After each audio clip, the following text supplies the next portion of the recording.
going to do for you a little segment we call Dignified Hospitality.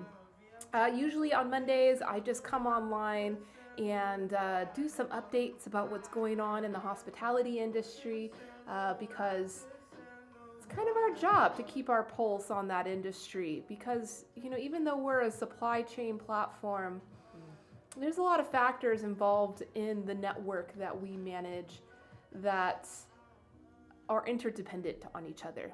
And in this case, the chef, the server, the bartender, the restaurant owner is just as involved in this as the tea farmer is, as Tealet is, as I am, as Bitcoin is. So we do like to keep this relevant in the conversation. And since March, I've been doing this series. It's called Dignified Hospitality. And the reason why I chose the word dignity is it's a powerful word, of course, but also it's respect. It's something that we all long for in our own personal lives. And, in order to live a civilized world with happy people around us and opportunity around us, it's important to focus on everybody's dignity, not just our own. And even prior to the pandemic, there was already the conversation going on about the unsustainability of the hospitality industry, the restaurant business. So when I say hospitality industry, I mean any business with a point of hospitality, a point of service, of hosting someone. So of course that can be restaurants, hotels as well. But even before the pandemic, there already was a conversation going on about the injustices to the servers, the tipping service system, and then of course something that we're constantly educating and inspiring about is the effect that this industry has on the supply chain, on the farm, like the place where the ingredients and the products that this industry is working with come from, because we cannot forget about them. We cannot forget about the environment that those come from. We cannot forget about the hardworking people, which honestly are kind of the most forgotten. Okay, I can't give in. Bitcoin has to sit in my lap. I did bring my lunch, so I will be eating my lunch at some point today. So if you like looking at yummy food, we'll be doing that a little bit later, and that's why he's here, because he knows lunch is here. Additionally, you may see some little additions to my tea room today, getting in the holiday spirit here. Maybe not on Instagram so much. I'm being a devil today. I figured because I'm talking about money today, that's going to be the focus of today's topics, is talking about the economics of the industry. And of course, this is a manifesto. Not to say that the manifesto will be written in, the short time that I stream here, but I do capture all of the subtitles in these interviews and these discussions that I host with the intention of working with that information and putting together a manifesto that could be a playbook that the restaurant industry can look at. Business owners can look at it to see, inspiration and ideas of what can be done to improve and make a more dignified environment for everybody involved. But then also, most importantly, is the legislation. So I'm constantly talking about that. In addition, I do the Constitution Study Group on Wednesdays. So, talking about, the government's involvement in our work and in our community has become, a big topic of conversation because if you really think about it, the government does play a big role not only in empowering. Right now that's a big conversation in the hospitality industry, is the government's responsibility in providing some type of stimulus, some type of support to the restaurant industry that is hurting right now. That's a very immediate thing that needs to be done. But the government is also responsible and also oppressing this industry. Most particularly in the regulatory space for owning a restaurant business. And of course, we will look at that today as we look at the economics, because the honest truth is a lot of the economic limitations and oppressions that a restaurant feels is very much related to the regulatory involvement from the government. So the government does have the power of doing, both effects to the industry.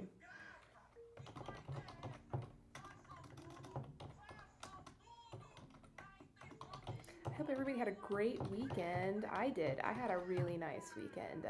I did a little surprise stream yesterday that was really nice. It was 3 hours. I sat and drank tea, and I actually went on to Reddit. I went on to the RPAN and went live for 45 minutes and just did like firing questions with the audience there. So that was a lot of fun. I think I'm going to do that more often. Just answering very basic questions that people may have about tea, and of course, having fun the entire time.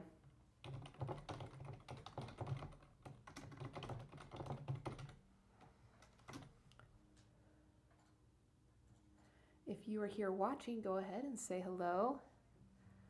I also have another surprise. So before I get into the thick of the articles that I found and the topics that I want to talk on, I have a surprise. I received some tea.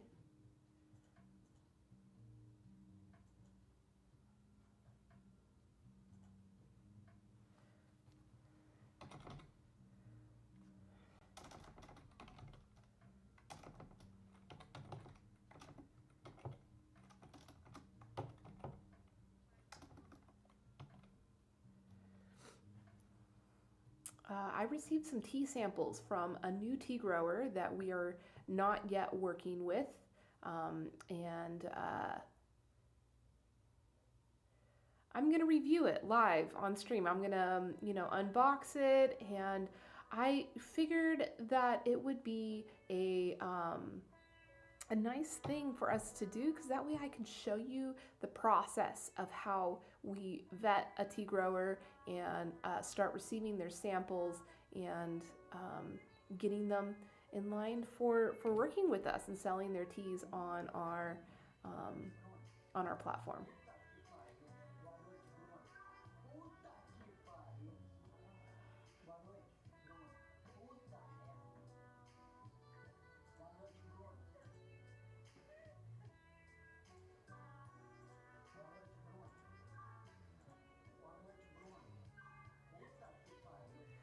Hey Gregory, how you doing, man? It's good to see you. It's been a while.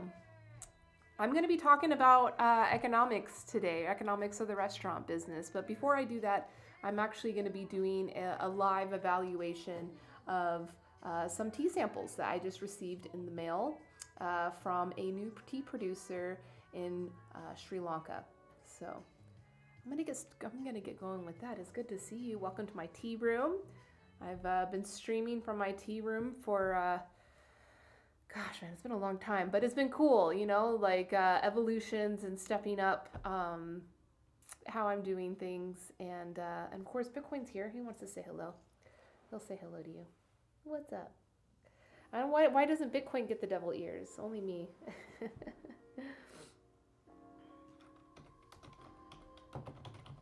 So this tea arrived all the way from Sri Lanka. And it's so strange because, when the farmer reached out to me a few months ago, they told me that they didn't have postal service open, because of the pandemic. And so I didn't think that we were going to get samples, and he emailed me maybe 3 days ago and was like, oh, we sent the samples. So they sent it on the 21st. What's today? Okay, so yeah, it took a few weeks for it to get here. He must have mailed me after the thing was sent. Hi everybody, happy Monday. Hope you had a beautiful weekend. I did. Oh, something I did want to show you is how cool these stamps look. See how cool those look? I know you're not going to get it zoomed in because I don't have my... Hey, Snake, you got your tea? Yeah, I got some tea too. Maybe we can both do a little unboxing and have fun drinking together. Actually, we'll be in Topia later, so we could definitely drink together then. Um, you can ask live advice how to brew your tea. But what tea? Okay, so if you're planning to drink multiple of the teas instead of just sitting with one, typically the order that you want to go in, just like with wine, just imagine it's just like, you know, you're trying out your wines. You're gonna want to start with the more mild ones first, because you know there can be an effect on your palate that can affect the tasting of the future teas. So. With the teas that you got, let me just double check what you got. I know you got some dank. Let me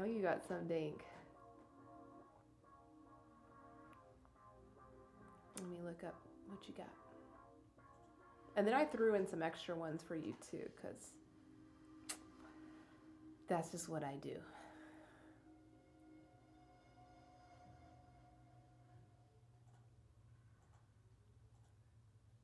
That's just what I do. Yeah, so Snake Eye got his first order of tea from us. So this is very exciting for him. Oh, okay, yeah, you got some good teas. You know, okay, so the lightest is going to be that white peony. Obviously, it's a white tea, very light flowery tea. But that one's special. You know, you only got 12 grams of it, and when you brew it, you're going to want to brew like at least 2 grams at a time. So, you know, you're only going to have like maybe 4 or 5 servings out of that one. The most harsh one that you would want to like wait until the end of your tasting if you were to line them all up would be the not Forever Spring, I'm sorry, the Dark Roast Tea Guanyin and the Firewood Green. Those ones have the most like unique pronounced character that may have some effect on your palate as you're tasting through the teas. But I don't know what mood you're in, Snake Eye. It really depends on what mood you're in. If you want to give me like a little picture of like how you're feeling and what you want to feel, I may be able to help assist you in guiding a tea that you should take. But I'm gonna complete unboxing these teas. So these came from Sri Lanka. They came from an organization called Kaylee Tea. They are a newer organization, small tea growers in Sri Lanka. And so this is, you know, it's the movement, it's the thing, it's the popular thing now.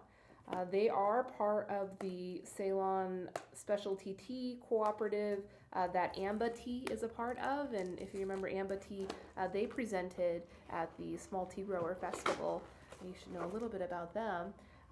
But these guys are new to the game, and they told me, admittedly, that Amba and the folks at Amba Tea have been paramount in helping them with their quality development. So it looks like we have, okay, so we got I love this. We got a Mellow Black Tea. They're just like straight up. This is a Mellow Black Tea. A Mellow Black Tea. It's gonna be out of zoom. Let me, I got my, my tea cam here. Maybe I can use that one and you can see. There we go. Yeah, that's good. That works out. So we got a Mellow Black Tea. You can see the stamps too. I really liked these stamps. They're so pretty. And the fact that they were able to use stamps on this box to send it to me is so romantic, isn't it? You can try the peony first. Yeah, that's definitely going to be like the most mild of the tea for your palate. Because I have a feeling once you drink that tea, if you have time on your hands tonight, you and whoever you're with, it's better to drink tea together, okay, Snake Eye? Like, I know we're kind of together here, but I think you have the luxury of having somebody in your circle. So I'd highly recommend that you guys try to develop a practice together to drink those teas. All right, then we've got, these guys are clever with the marketing. We've got an enchanting white tea. Let's see this one. An enchanting white tea. And then the third sample they sent me This is incredible. They were able to send stamps. So this is 500, 600, 700, 765.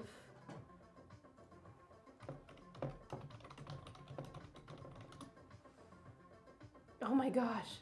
Are you kidding me? It costs $4 in stamps. Incredible. $4. $4 in stamps to send this box to me in less than 2 weeks. That is insane. I can never get pricing like that on logistics. I can't even get... I mean, maybe a box like this size I could send for $4 domestically within the US, but fucking from Sri Lanka. All right, and then the last sample we've got is a Graceful Green Tea. Take a look at that one, a Graceful Green Tea. It's a graceful one, so graceful. So graceful.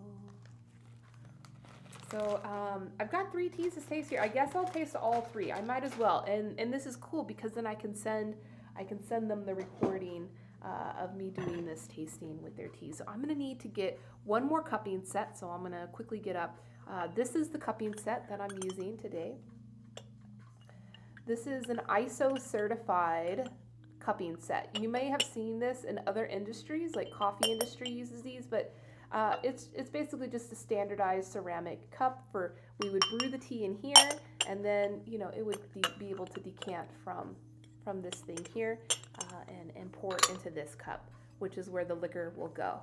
And it's just a very standardized way to be able to line up and taste tea. So let me go get one more cupping set, and then we can get going on the tasting. Bitcoin, I'm gonna leave you at the helm. You host our guests in the tea room. Make sure everybody is comfortable and has tea in their teacup. There you go. Good boy.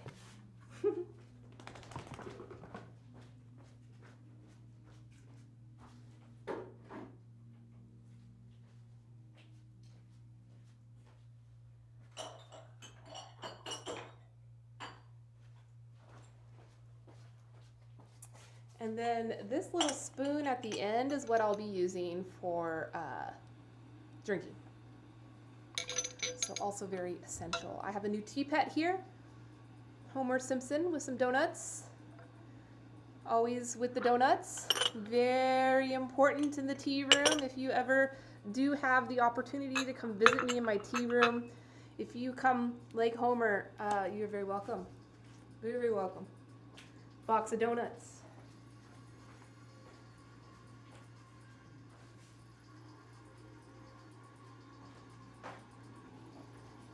So I have some freshly boiled water.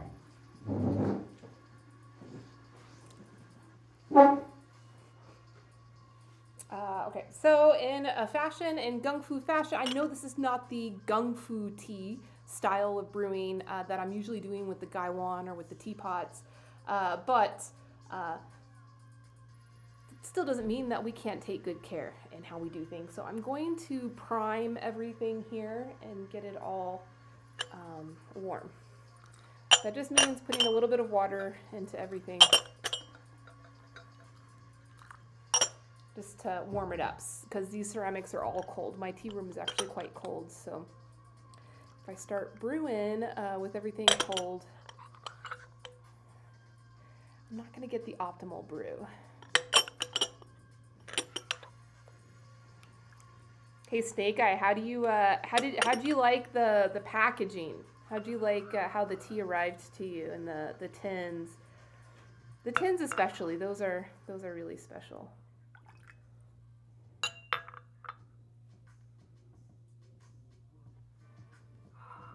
And the trading cards. Those trading cards are actually tealets like claim to fame. People like were addicted to our teas, not just because the teas are great, but because they honestly wanted to collect all the cards. Like, we made those trading cards for every one of the teas that we packed in tins. Now, I usually do have a little drug scale here, and I'm kind of silly that I've lost it. Let me look for it, because you know, I usually don't weigh my tea, but here I may want to.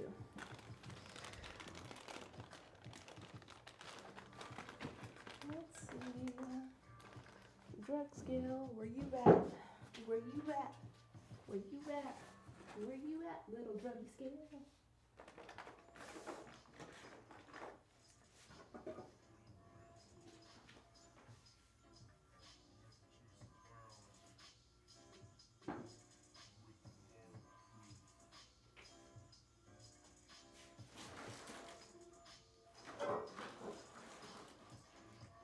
I can't find my druggy scale, so I'm just gonna have to use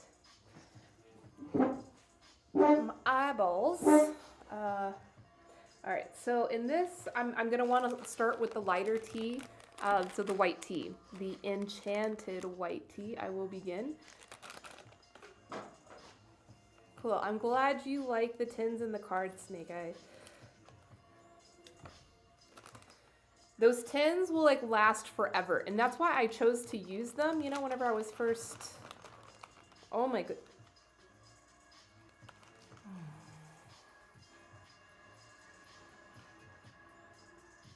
This is special. It's like savory. It's like sweet. You know, it has that sweet white freshness, but it almost has like the savoriness of like the Chinese fruits that I was talking about last week, like longan or the hawthorn fruit that I made the relish at Thanksgiving for. I was talking about how the teas have. Here, I'm just going to put these out on display so we can see all of them dry. I mean, these look like tiny little like beautiful snakes. So this is made from the tip only. Let's get this view in there. You can see it there. The tip of the tea only. The bud. The bud. If you look at that, That is just incredible. A little piece of white paper here so we can really see it. This is just like the stripe. Can you see that stripe on there? How cool looking that is. It's just so cool. It looks so like silky, like how you'd imagine like a snake to feel. Beautiful tea. Wow. I'm impressed so far. I haven't even started brewing it and I'm impressed. Yeah, I wanted to pull this out so you could see. So this is just the tip.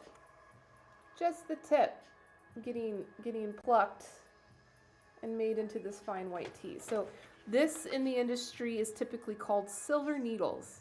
If you see, you know, a tea website and they're selling, I usually don't deal in silver needles because it's so labor intensive to harvest just the buds like this that you have to craft it really, really beautifully. Look at that. Look at that.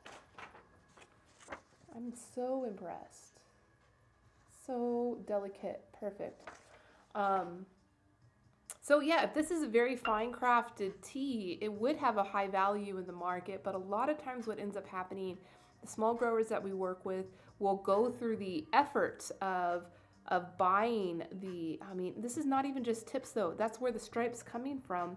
It's actually just, it's like the tips when they're mature and just right before they're about to crack open and make a new leaf set, then it turns like that. Let me get a video to show you guys like what the tea tip. Again, this is Kaylee tea in Sri Lanka. These samples were sent to me from Udena. Udena, thank you so much for sending the samples. I'm looking forward to tasting these. And I'll definitely be sharing this video and all the feedback that I have for the tea for them. So it's a win-win situation. But I'd like to show you guys a video of like what the tea bush looks like and when I'm talking about the tips. And I'll take us to Sri Lanka because I actually have a really beautiful video from Sri Lanka of this exact thing.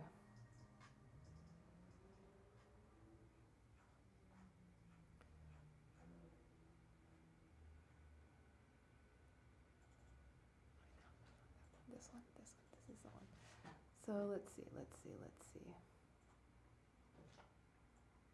You see that? Just that tip there? That's just the tip. And actually, if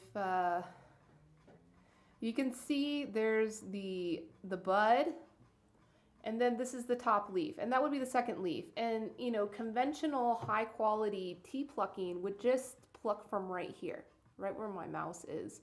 2 leaves and a bud. But these right here that we're dealing with in this sample is the bud that's quite mature and is almost about to open up, like how this used to be the bud. This leaf used to be the bud, and you see how it opened up and then the new bud came out? Yeah, that's how it works. So I hope that gives you, you know, a little bit better of understanding of, you know, what we're dealing with here. All right, now I'm gonna get the green out. Ooh, also this smells very fruity, like apples.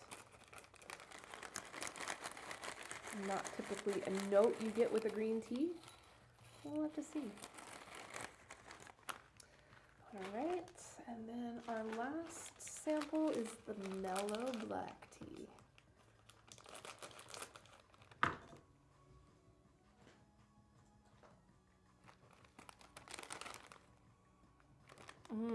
And this is more earthy. There's definitely some diversity going on here. Now, this is not a very large, whoops. This is not a very large garden, so, you know, all 3 of these teas are coming from relatively the same terroir and more than likely the same plant varieties as well. But then you can see how much of a difference you get between all of these different teas. Pull this one up. You can see, look how different they all look. And they all smell really different. So now I'm eyeballing.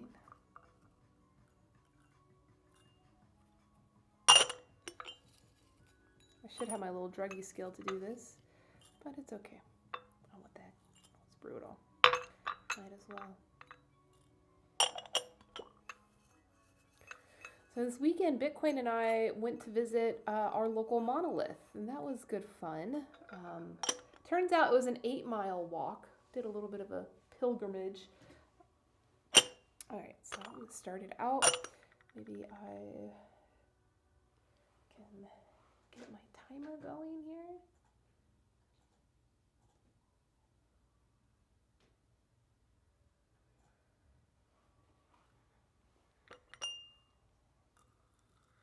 And I'm gonna brew these for 3 minutes. And that's not my typical brewing time. That if you've watched my streams before, you probably have seen I usually steep the tea for a very short period of time. But here I am going to let it sit for 3 minutes with boiling water. This brewing style is called trial by fire. And what that means is that we are just trying to brew the fuck out of the tea to bring out all of its deficiencies. You know, this wouldn't be how the customer would ideally brew the tea on their own if they had the tea on their own. So, you know, if we were testing this, you know, with the clients or with like a restaurant that's thinking about bringing these teas on, we would definitely brew those in the conventional methods. But because the purpose of today's tasting is to see if these teas are good or not, if they're worthy of being on the same platform as the other teas that we deal in, then yeah, we gotta test it. Gotta challenge it.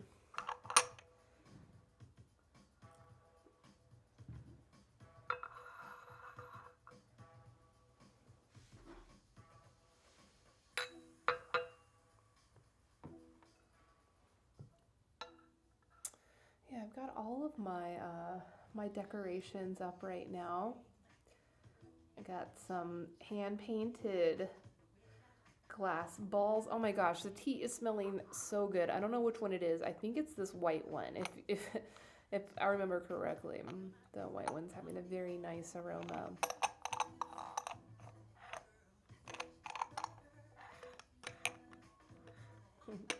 Generation Bitcoin. If you can't tell, we love Bitcoin here in my tea room. Right, Bitcoin? He's like, yeah, wake me up when the sandwich comes out.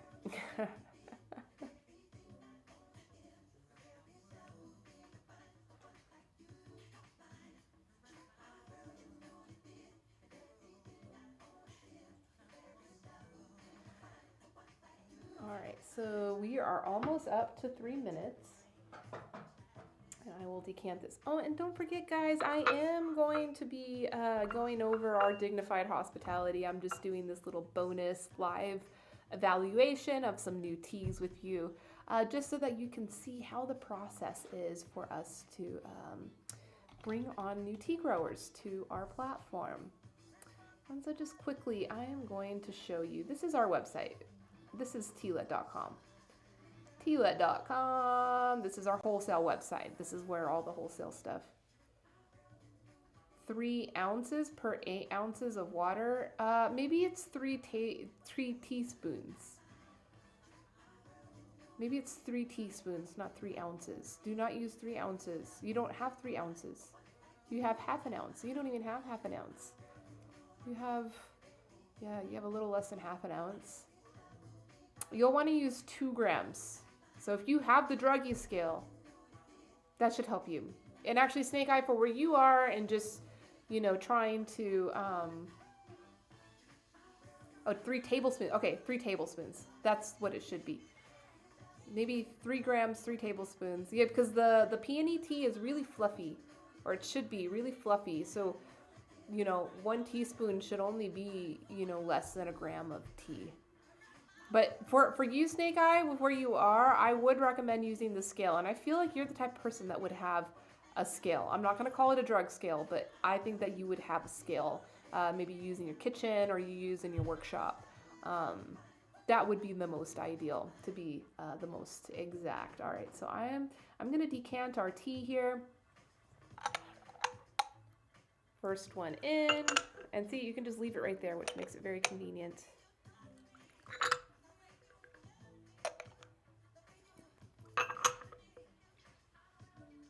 You see my tea fairy? This is the tea fairy, if anybody's ever wondered what the tea fairy is. I found one last die cut sticker of her. She's a cutie. She is a cutie. She's the one to deliver all of our teas. You have a food scale. There you go, Snake Eye. Yeah, just use that. That would be good. Yep. See, I've been in this game for way too long. At this point, I just called it a druggie scale.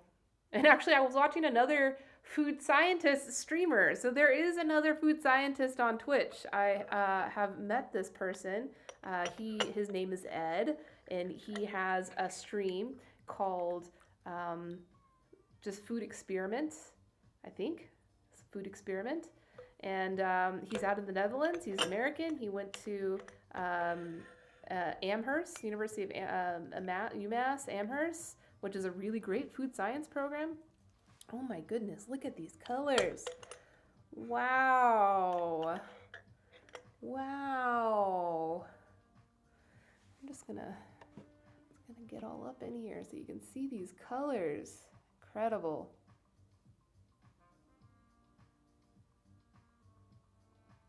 So we got the enchanting white tea, the Graceful Green, and then the Mellow Black.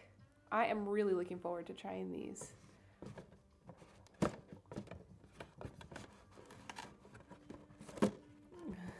If I can get my camera back up.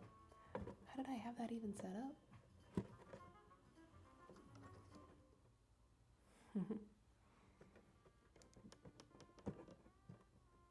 There we go. So that's where my handy spoon comes in now. Oh, so yeah, the food science streamer, Ed, he weighs everything, which every good chef should do. And he kept calling his little scale his druggie scale. So I was like, oh, I'm not the only one. I am not the only one. Yeah, Snake Eye, he's a cool guy. He was making cinnamon rolls the other day. I love that. Like, I wish that I had the time, and also, if I was building a persona of myself as a food scientist specifically, I would definitely be doing streams like how he does. That's my jam. Like making formulas and like tweaking formulas um, but unfortunately, I'm building a persona as a tea person. So here I am with my tea. All right, so I'm going to start out with the white tea. In my evaluation, it'll be good to start looking at the wet leaf. So I'll take a look at the wet leaf first so you can see how it looks when it's wet.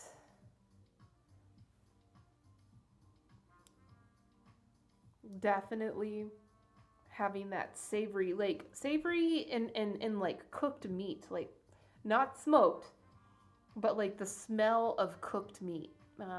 Any way you cook a meat, the smell that it gives off is what I'm getting in this cup from freaking white tea. Enchanted for sure. So the striping on the colors that I had noted on the dry leaf is definitely not there anymore. When it got wet, I mean, I guess you can still kind of see it. And then you take some of the liquor. So decanted tea, when it's like this, we call it liquor. Or in China or Taiwan, they may call this the soup. It's appropriate. I'm using a swoop spoon.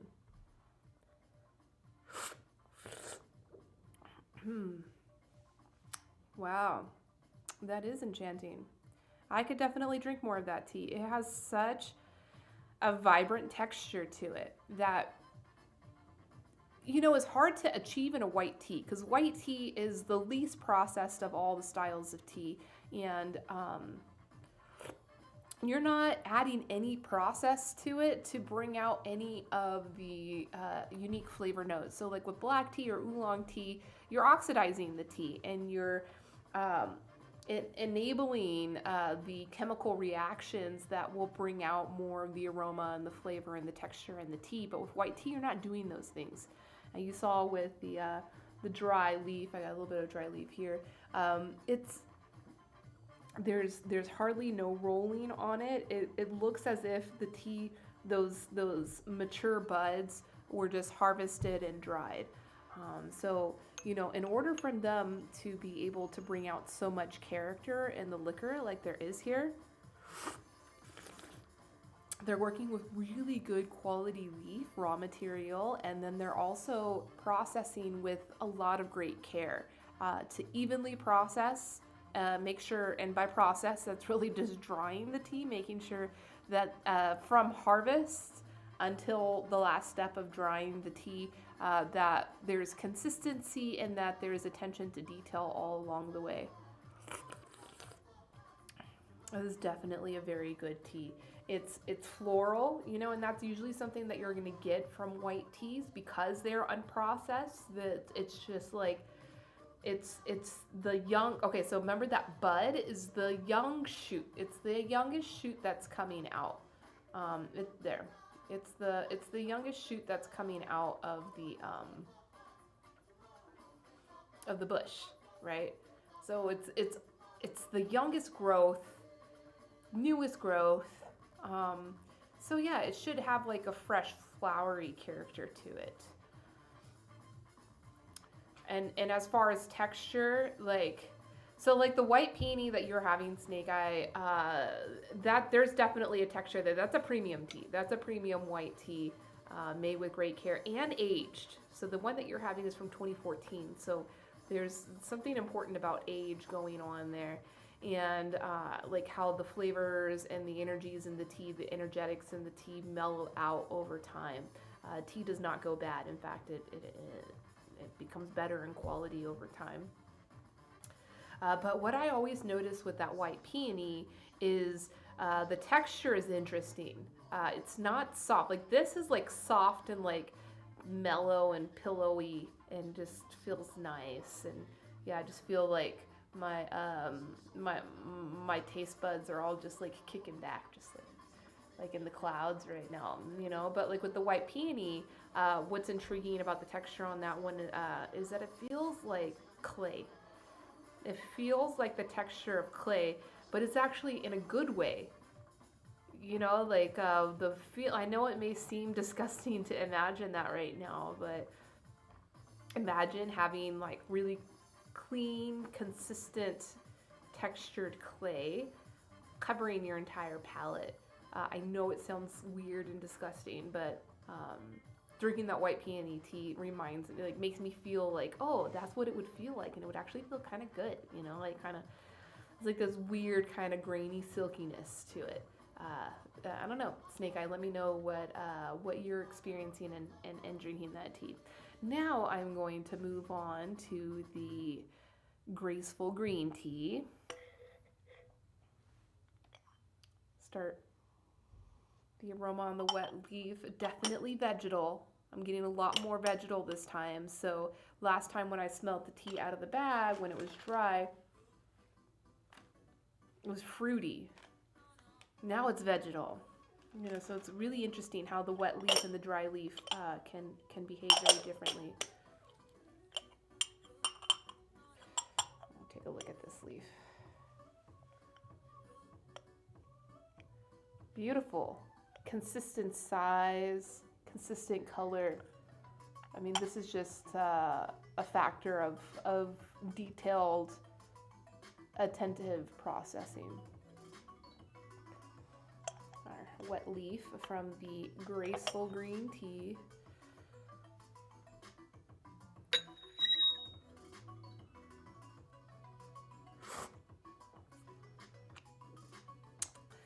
Now this one came out quite a bit more astringent. So this one did not hold up to the Trial by Fire brewing as much as the white one did, and I'm sure as much as this black one. Definitely having some tannic bitterness, astringency coming out, which is typical of green tea.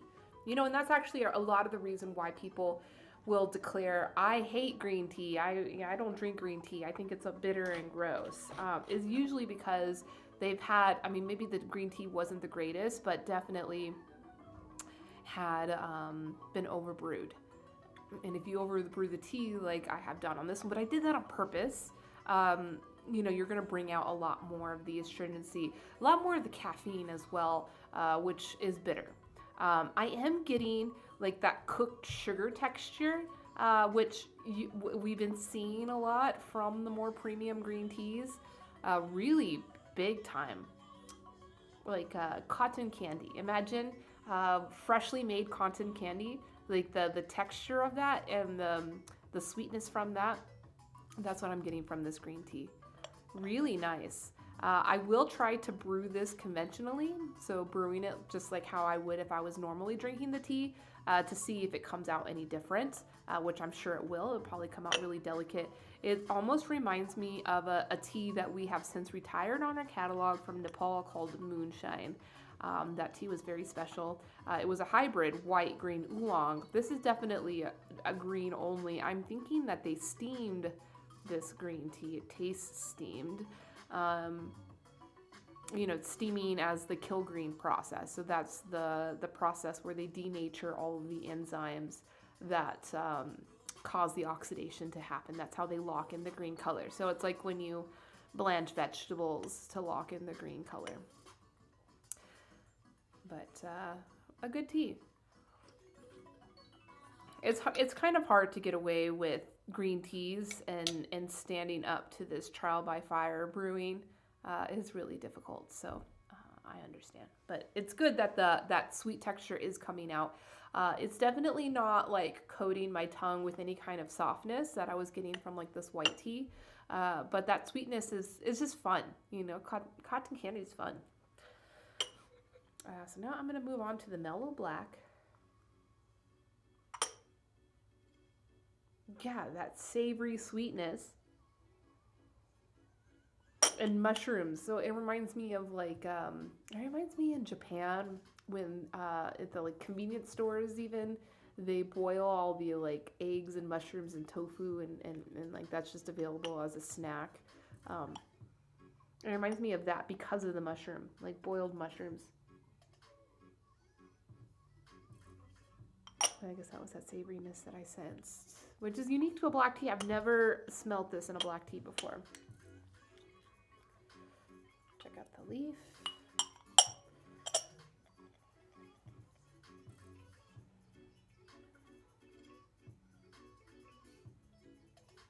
Pretty nice. Even consistent color, that's what you're looking for. You're looking for, you know, the consistent oxidation, that some parts aren't like more darker brown than other parts. Consistent size, of course. Unbroken leaf, you know, if they break the leaf during processing, it's going to produce more tannic compounds and just not be as good. So we'll see. I think this tea is probably going to be good, although I am seeing, here, let me show this. This is a sign of novice processing right here.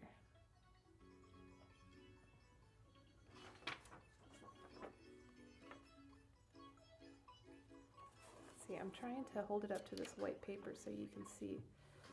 So if we pull out two different leaves and compare them, you can see the color difference. See that color difference? This one is more green. Ah, maybe you can't see it. It's more green than this one. This one is the even oxidized brown color. This one though is green. What do you see? This one, this leaf in particular, did not process at the same rate that this one processed at. But it could still be good. But that's just like an easy. Maybe you can see it on Instagram, the color difference. Bitcoin's like, when is it sandwich time? We'll probably do the sandwich after tasting the teas and before talking about Dignified hospitality.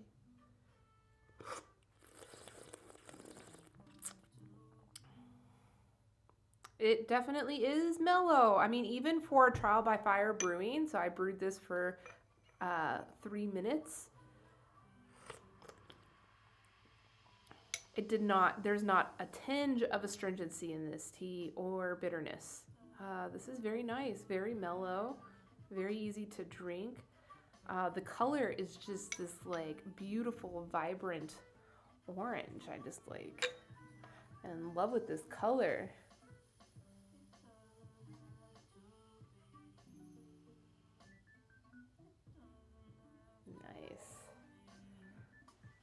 Overall, these are good teas. So, you know, as I was showing earlier on our website, tealet.com, this is our wholesale website. Now, everybody is welcome to come here. This is a public open website. This is my product. Like, I know I have teas and stuff, but that's actually not my product. I'm just a marketplace for that. This is my actual product, which is this software. And I mean, there are products listed here. If you were to visit tealet.com, more than likely these products would not be here because this is wholesale only content. So I'm logged into my wholesale account. That's how I can see it. But here on the front page of the website, we have in the drop-down menu the grower application. So this is where the folks at this tea garden in Sri Lanka, Kaylee Tea, had reached out to me. And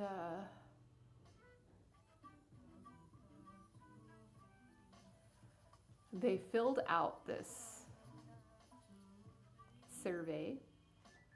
So this is all the information that we ask from a farmer before we even receive samples from them. This is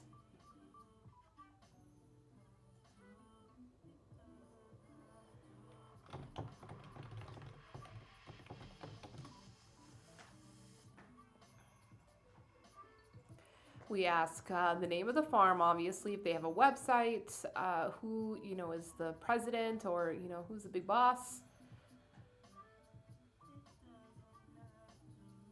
This is their address, phone number, languages they speak.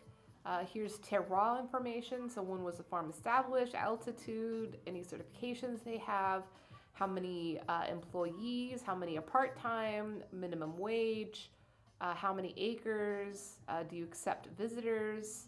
And then this is the hard part. This is where we, you know, ask questions to try to get to know the grower and their motivations and their intentions and what they're doing. So yeah, what type of tea you grow, what makes your tea products special, do you grow organic tea? And so this is where we allow them to explain their agriculture practices, because a lot of the growers do not have the organic certification because it is a very costly and resource intensive process to maintain. So we don't hold that against any of the growers. We really just want the honesty and their true story from them. If their intentions are clear, you don't need a certification for that. And then this is where they can have their little marketing message to the world of tea lovers. And so these forms get submitted from the website, and then we have a little back and forth. So I had, an email exchange with Udena from Haley Tea. Now, I'm going to look up where they are. They are in a village of Kotapola. Let's see. In Sri Lanka. Oh, it came right up. It's in southern Sri Lanka. Let's see. Where are we at? So I've never gone this way. So the Ella, this is where Amba Tea Estate is. So they're down here. That's where they are. Check out the satellite. Satellite's fun. See what's here. Probably tea. There's tea everywhere. If anybody's ever been to Sri Lanka and taken a train, even if you didn't tourist to a tea field, you're probably past one at least on the train. But this is probably all tea growing everywhere. Tea.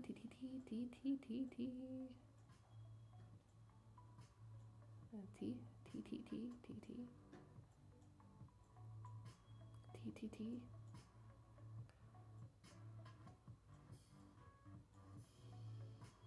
Oh, here's the tea factory here.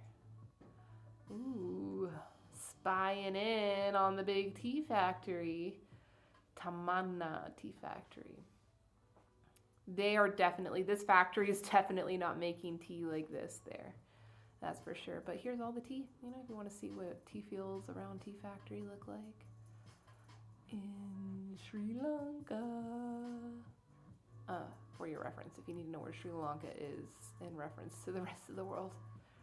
It's very beautiful there, actually.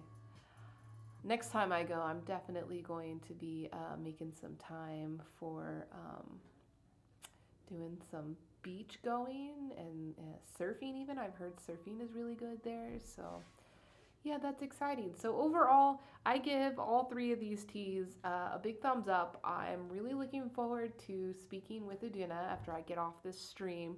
I will be giving him clips of my video so he can see my feedback.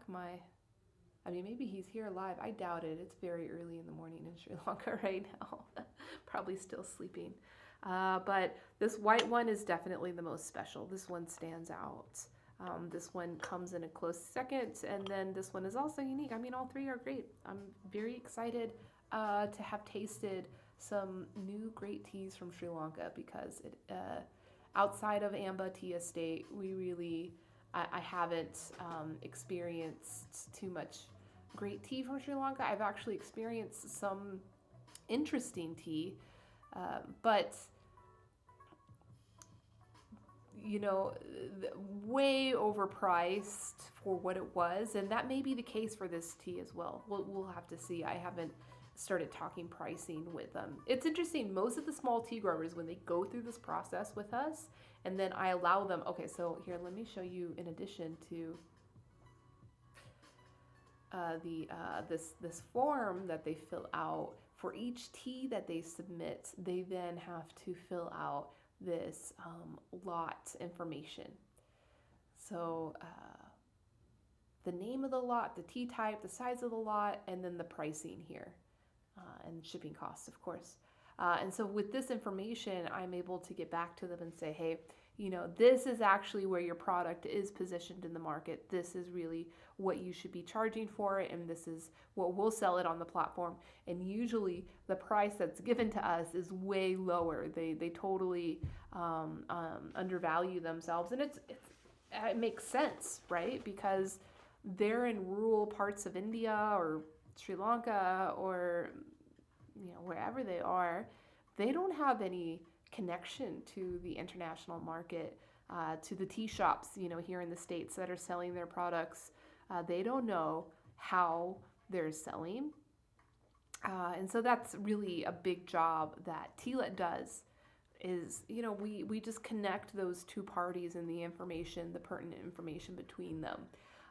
But there has been just a few cases, they were all from Sri Lanka, of producers that sent samples, and we talked about price. The price was way too high for the value of their tea. And that's typically the case of like the silver needles, the bud only white tea. In China, that's a very highly valued tea. And so farmers in rural parts of India or Sri Lanka, they're like, okay, let's make silver needle tea. That's the one that gets the highest price in the market. But, they're still competing against the quality producers of China, where they're still competing in the market. It's not just because this product exists, now it's worth this much. It's like, no, well, how is it compared to the other products, comparable products in the market of that category? And no one has been able to replicate that. But this one is worthy. So I'm interested to see where they're at. So that was a very successful tasting. I'll be honest, it's been a really long time since I've had one of those. Not just because of COVID, of course, because of COVID, less and less samples are coming in. A lot of projects are put on hold right now. But even before COVID, it had been several years since we had received some exciting samples from new producers, and this is good. Congratulations, Kaylee T. I look forward to bringing you onto the Tealet platform. I hope we can work out something great between all of us and make your story be heard around the world and build up your terroir of Kaylee Tea. Okay, it's sandwich time. I'm too hungry. It's still warm. I had it wrapped in. Oh, see, look, he knows. He knows what's up. He knows what's up. Let's see, what do we got here? So I made myself a chorizo and egg sandwich. Maybe, yeah. A little fresh baguette. A little spicy with the chorizo. So I'm gonna go ahead and take myself a little break. Bitcoin, I cannot have you. Sit down, be a good boy, show everybody how much of a good boy you are. He says okay. So yeah, I'm gonna get into some Dignified hospitality now. Finish the tasting. That was lots of fun. Thanks guys for letting me do that on stream. I hope it was a valuable experience for you to walk through that process with me.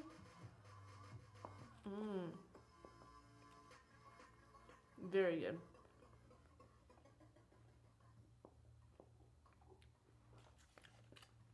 Snake Eye, how's your white peony? Or in Chinese, what's called Bai Mudan. Bai Mudan. How's it going for you?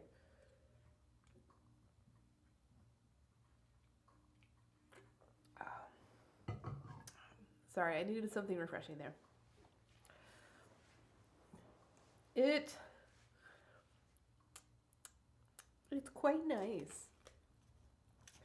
What a civilized response.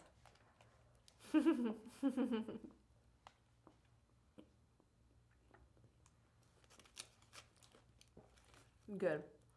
Yeah, I drank that tea not too long ago. I did it for one of my classes, which makes me think I probably have a tin of it here somewhere. With so much tea piling up on the side of my desk. Okay, more tea to drink. I have a tea friend from San Francisco coming to visit me a little bit later, so we'll have lots of tea to drink. Oh, what Bitcoin? You thought? Wouldn't that have been funny if Bitcoin would have just totally just yanked the sandwich, took care of business while I'm not looking?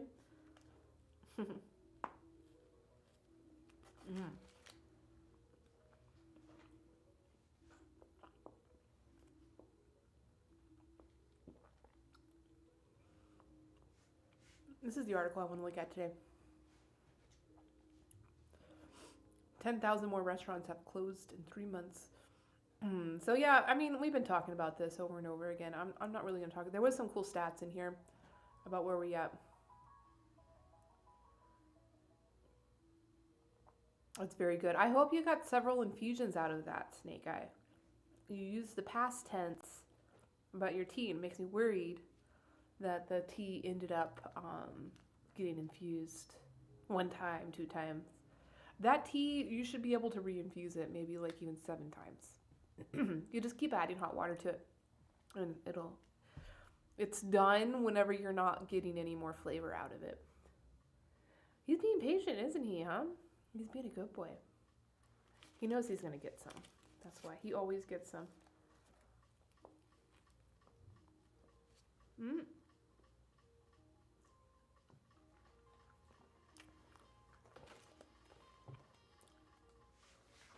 Awesome, Snake Eye. Yeah.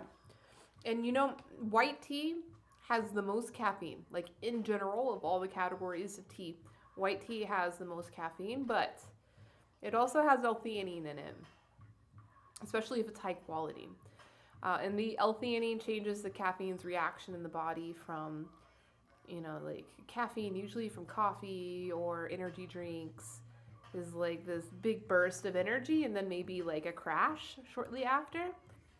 With tea, it changes the caffeine's reaction in the body from that to a mental focus and a body relaxation.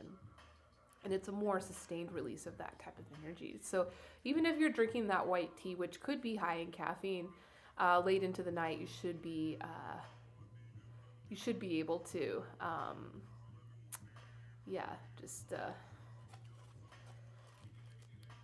if you're having trouble sleeping, like I was telling Kayla the other night, she drank some of the black tea, some of the Assam tea late into the night, and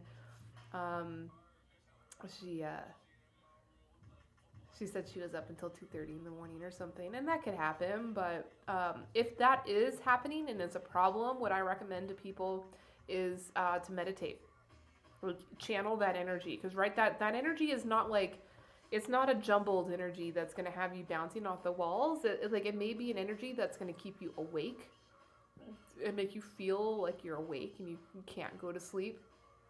But that's just your mind being super honed in focus. So if you channel that energy into like breathing practices or meditation or whatever practice you have for, you know, kind of singling out thoughts in your mind, that will actually like really put your body to rest. And if you end up meditating until 2:30 in the morning, I don't think that's an issue either. But more than likely, you'll just fall asleep. Especially if you run 10 miles every day, you're definitely going to fall asleep when you need to. Snake Eye, I was like thinking about this stream. The Forrest Gump stream. Should make it happen. Could be a lot of fun, you know. I think people would really like it. Yeah, I did my 10 miles today. Did you do yours, Snake Eye? I was thinking about the kids the whole time. I was like, every stride, thinking about every one of those kids playing games.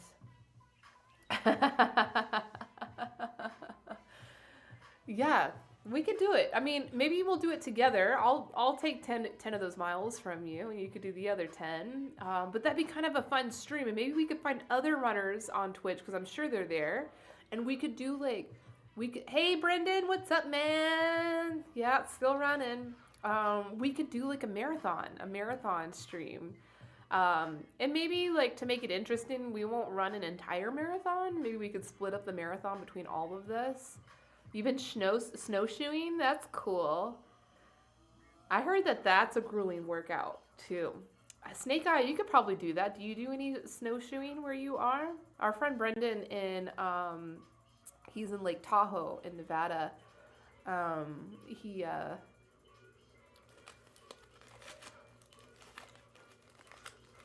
He's snowshoeing.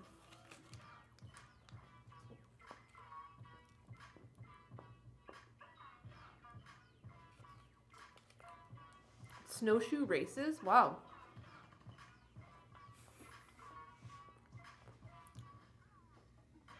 I'm just like imagining a snowshoe race. Like Like, you're like weighed down, right? Like, I can't imagine you like,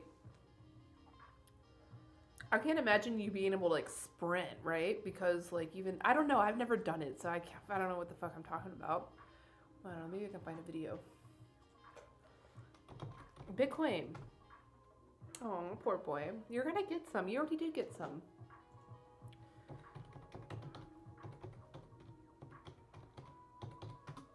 Brendan, I'm looking forward to, I guess you can run.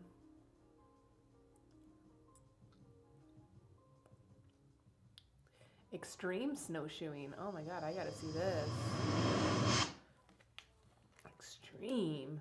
Maybe I'll put it up on the... Let's see, where are we at? I don't want to see interviews. I want to see people extreme snowshoeing.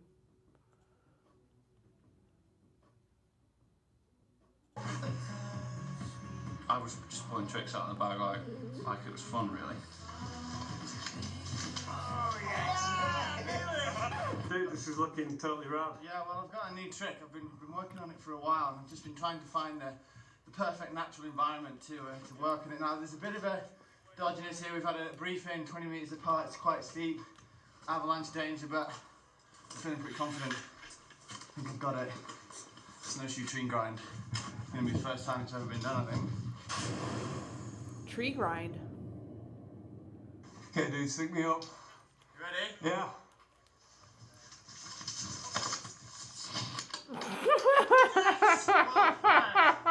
Perfect, nailed it. Woo! Silly. From 9.5 from 10. Keeping it real, man. I became one with definitely with the snow and the trees. Oh, they're skiing now. They're skiing now. Somebody get the spade off my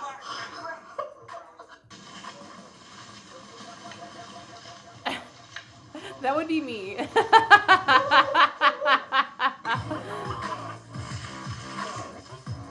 Oh, that looks like fun. Oh my god, I would injure myself so bad.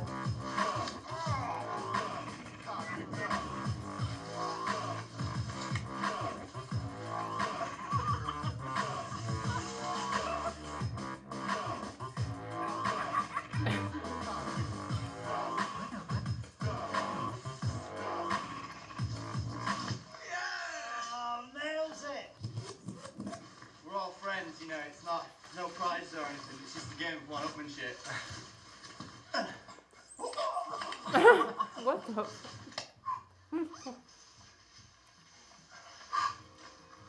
Everybody ready? Ready? It was an emotional experience, really. Just Ah! both of us just realising our potential in snowshoeing. It's just... Oh my god, he's crying. Are you serious? Alright, I've had enough. It was awesome. I've had enough of this broing.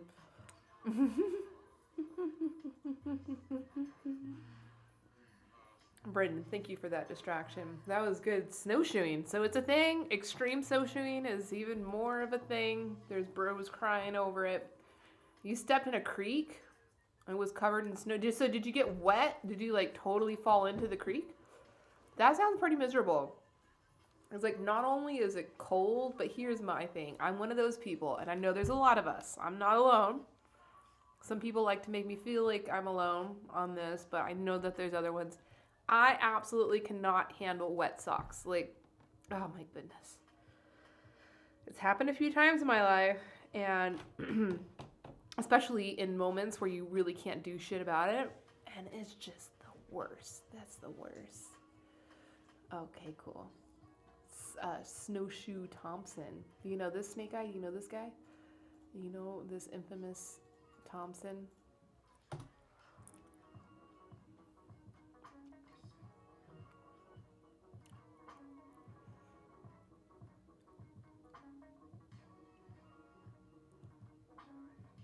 Viking of the Sierras. What? This is cool. You have hella awesome boots that keep your socks dry. I would need that. That would be mandatory for me. Keep my socks dry.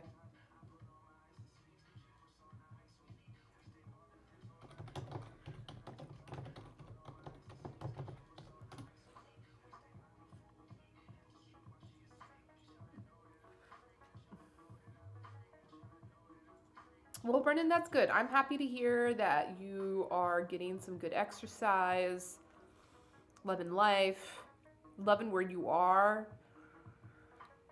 Yeah, I'm there. Vegas weather has just been incredible this whole past week. Today, especially, it got like 10 degrees warmer. So I think we're like in the 60s. It's kind of like my surfboard. I've realized I have to have a surfboard by next summer because I'll just be able to. Let's see, what are we doing here? Checking out this guy. Hey, Faith, what's up, girl?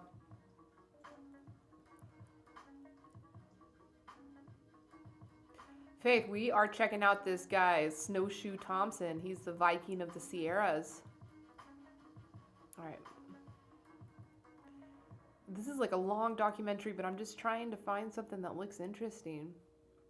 I mean, I'm sure this whole documentary is interesting. I'll watch it another time. Oh, there's gold. He was into skis. For a short time during the building of the Central Pacific Railroad, he carried the mail from Cisco to Meadow Lake. During the winter of 1867 to 1868, one of the most severe in history, 3,000 people were met with an unexpected storm and ended up wintering at Meadow Lake City. Clarence M. Wooster wrote in a letter that Thompson would sail down his 4-mile course at great speed, cross the ice river, throw our mail toward the house, and glide out of sight up and over a hill by the momentum gathered in the 3-mile descent. Wooster further explained in his letter how he and some kids once gave in to their temptation of turning Snowshoe's frozen tracks into a sled run. They shot down the mountain like rockets. The skis held to the track, but 3 of the kids went tumbling down a steep mountain. When Thompson heard of the incident, he searched out the kids and gave them a spanking they never forgot. Huh. There are a variety of stories of how and when Thompson met his wife, the Englishwoman Agnes Singleton, who had come to America with her stepmother. One favorite is that he gave her ski lessons. They were married in 1866. However, there are as many discrepancies as to the location. They settled on the property Thompson had homesteaded a few years earlier in Diamond Valley, part of Alpine County, just east and at the foot of the Sierra Nevada mountains, 5 miles to the west of Carson Valley. Deeply involved in the land and its Where is Tef, man? He could be here verifying if that's truly what the Vikings are like. He's Danish, you know. They were Vikings. They were Vikings for sure. Oh, Bitcoin, are you ready for your sandwich now?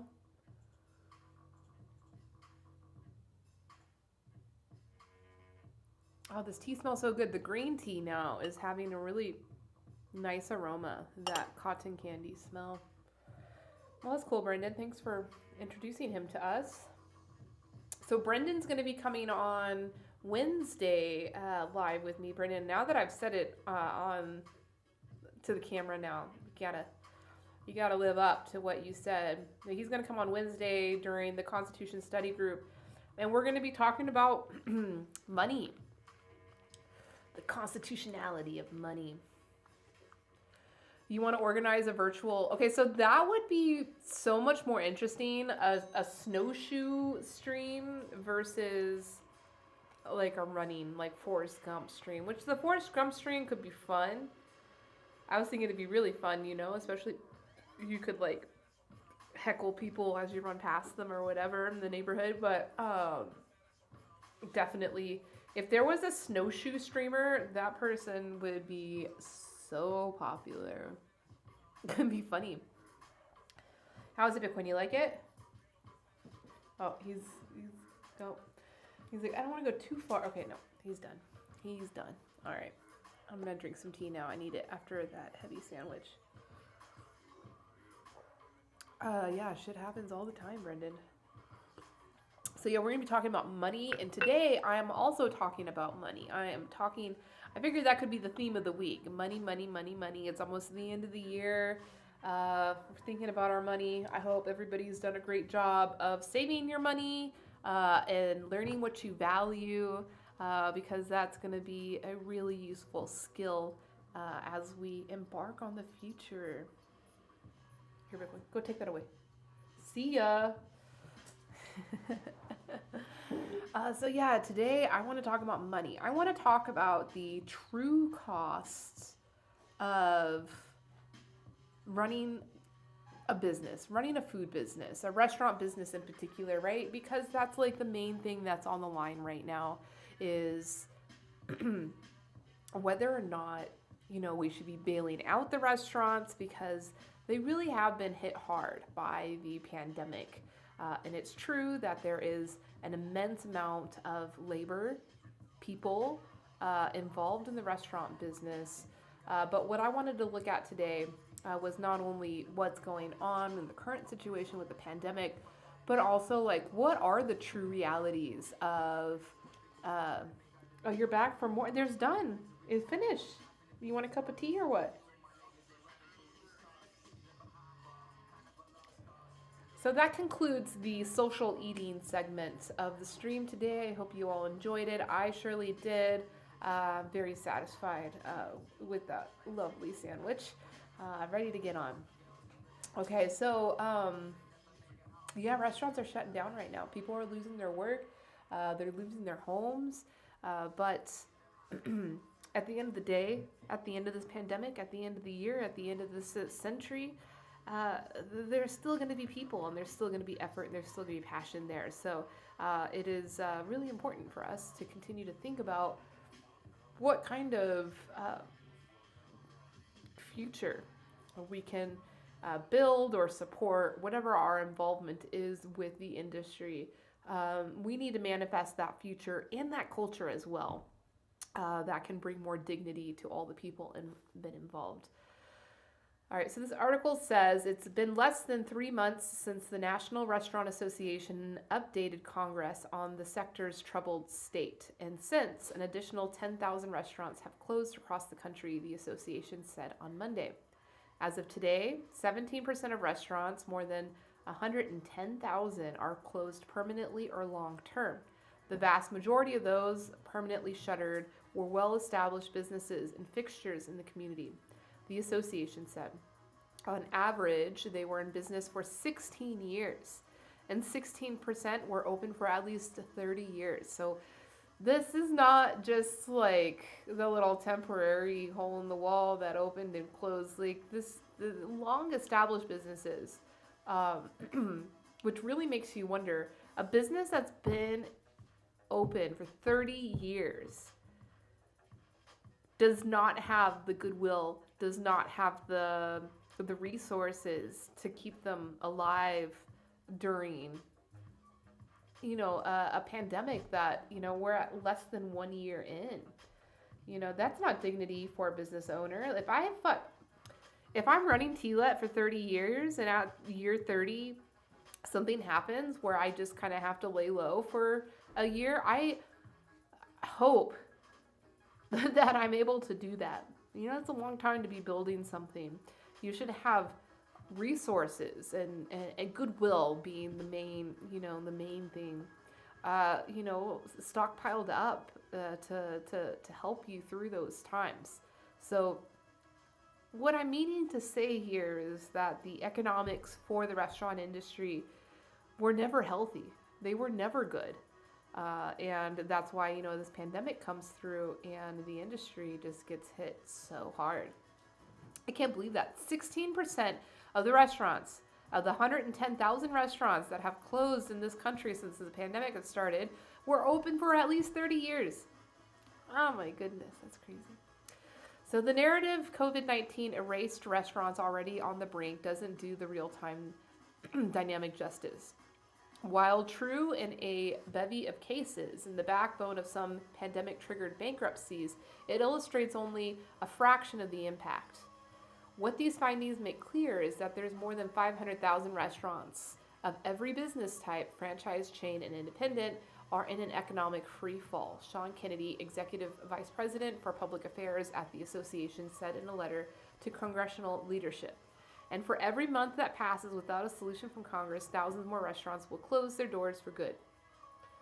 Yeah, Brendan, wow. That is crazy. Vegas is a different thing, though. I mean, a business that's been open for 30 years here is a unique thing. This is such a young city. But, yeah, that's so sad. The association released findings from its latest study, which polled 6,000 operators and 250 supply chain businesses from November 17th to 20th. Broadly, it showed continued business deterioration across the sector. 87% of full-service restaurants reported an average 36% drop in sales revenues for an industry with an average profit margin of 5 to 6%. So that's an important number. Profit margin of 5 to 6%. Highlighting that. That's big. That's important. 5 to 6%. This is a ticking closure time bomb. 83% of full-service operators told the association they expect sales to worsen over the next 3 months as winter tightens its grip and outdoor dining suffers. 75% said they expect sales to decrease from current levels, and only 6% believe they'll go up before March. 37% added it's unlikely they'll still be in business 6 months from now without additional federal relief. 36% said they're considering temporarily closing until the COVID storm passes. See you, Brendan. Thanks for stopping in. I'll see you on Wednesday. I'll message you the links for getting in, and yeah, we'll have a nice discussion. Although sales are significantly lower for most independent and franchise owners, costs have not fallen by a proportional level, the study noted. 59% of restaurants said total labor costs as a percentage of sales are higher than they were pre-pandemic. Just 21% said that they were lower. 88% noted that restaurants' profit margin was lower than it was pre-outbreak. This is something that surfaced in the past few months. Back in September, a Coca-Cola study showed operators invested an average $7,400 to adapt to the so-called new normal, things like PPE and enhanced protocols, such as training, cleaning, plexiglass, yada, yada, yada. Domino's said in October it spent roughly $11 million through hiring, bonuses, sick pay policies, and sanitary supplies just in one quarter. Damn. Domino's. $11 million in one quarter. Nearly 70% of those same restaurant owners, 66%, excuse me, I gotta go answer my door. I think someone's knocking.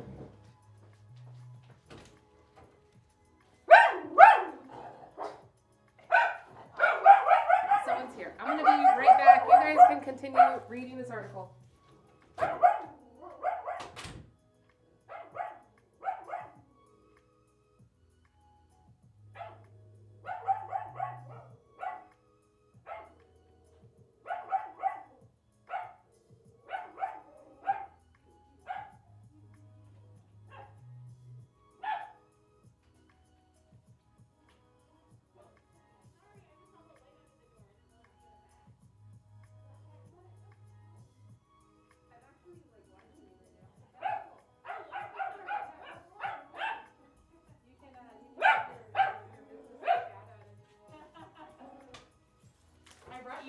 For my business. Oh, sweet.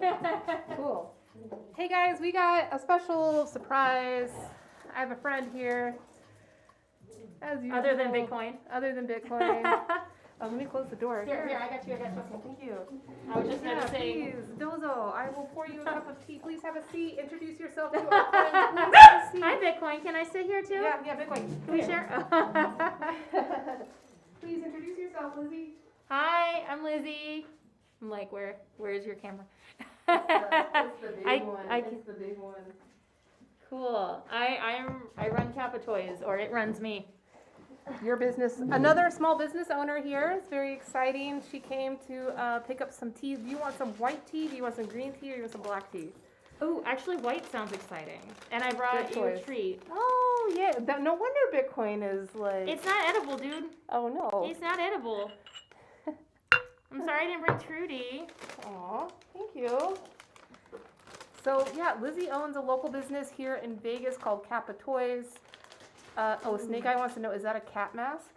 No, it's some Japanese fabric from my collection. It's baby deers. Baby deers. They're baby deers. I make all my own masks, except for the ones that I get from Kappa Toys. Oh, so great.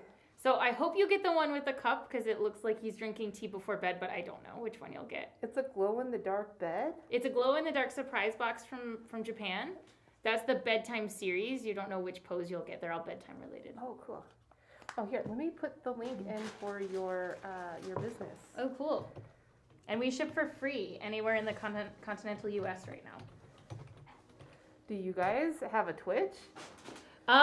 We know we get the reference. When we named our business, we looked up everything Kappa to make sure it was okay. Yeah. We've talked about doing a Twitch.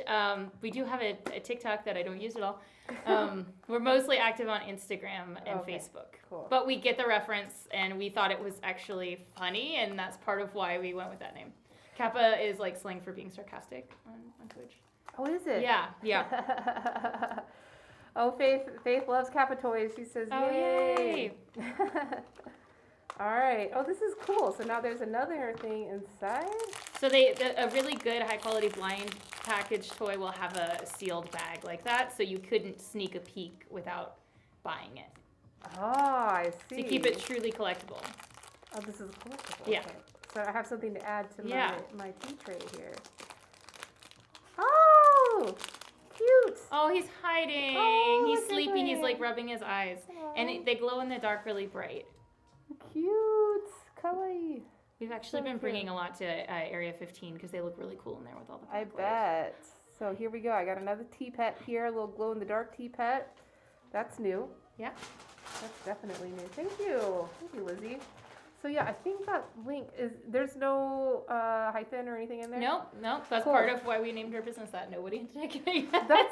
That's the times now, you know? You've got to look at the URLs to see what's available or not. Yeah, Kappa Toys is great for Christmas. You guys have a store in Fashion Show, and then you have a pop-up at Area 15 as well? A pop-up at Wonderland in Area 15, which is okay. ticketed. Okay. But then we popped up in the North Premium Outlet Mall too. Oh, cool. So you can just go to the outlets if you want. It's not quite as much stuff, but it's a lot. There's a lot of toys right now. Awesome. Yeah. That's so cool. So yeah, how has the pandemic, that's what I've been actually reading today, is reading an article about how pandemic has affected the restaurant industry, but how has it affected your business? It's been drastic for everyone. Honestly, with toys, we've been kind of both lucky to be in Vegas and unlucky in that we didn't really shut down as much. We shut down for the 2 months, but then everyone expects you to be open. Yeah. And we almost owe it to our vendors to be open because so many of their stores aren't selling anything. I feel like for some of our vendors, they're depending on our orders right now. Yeah. So we've been busier than ever. This year's been busier than last year every month. Cool. Yeah, it's cool, but it's so much work right now. And of course, everything's more complicated. If you come in our stores right now, we ask you to put everything in a basket that you touch. Yeah. And then we wipe down and sanitize everything that gets touched. But that's a lot more work. Yeah, that is a lot more Yeah. work. Yeah.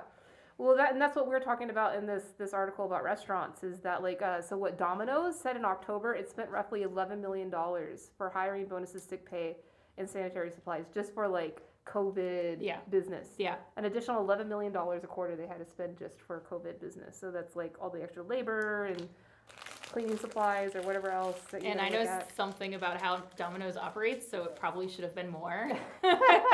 Did you used to work at Domino's? No, but I actually I have some staff that used to work there, so okay. I know stuff.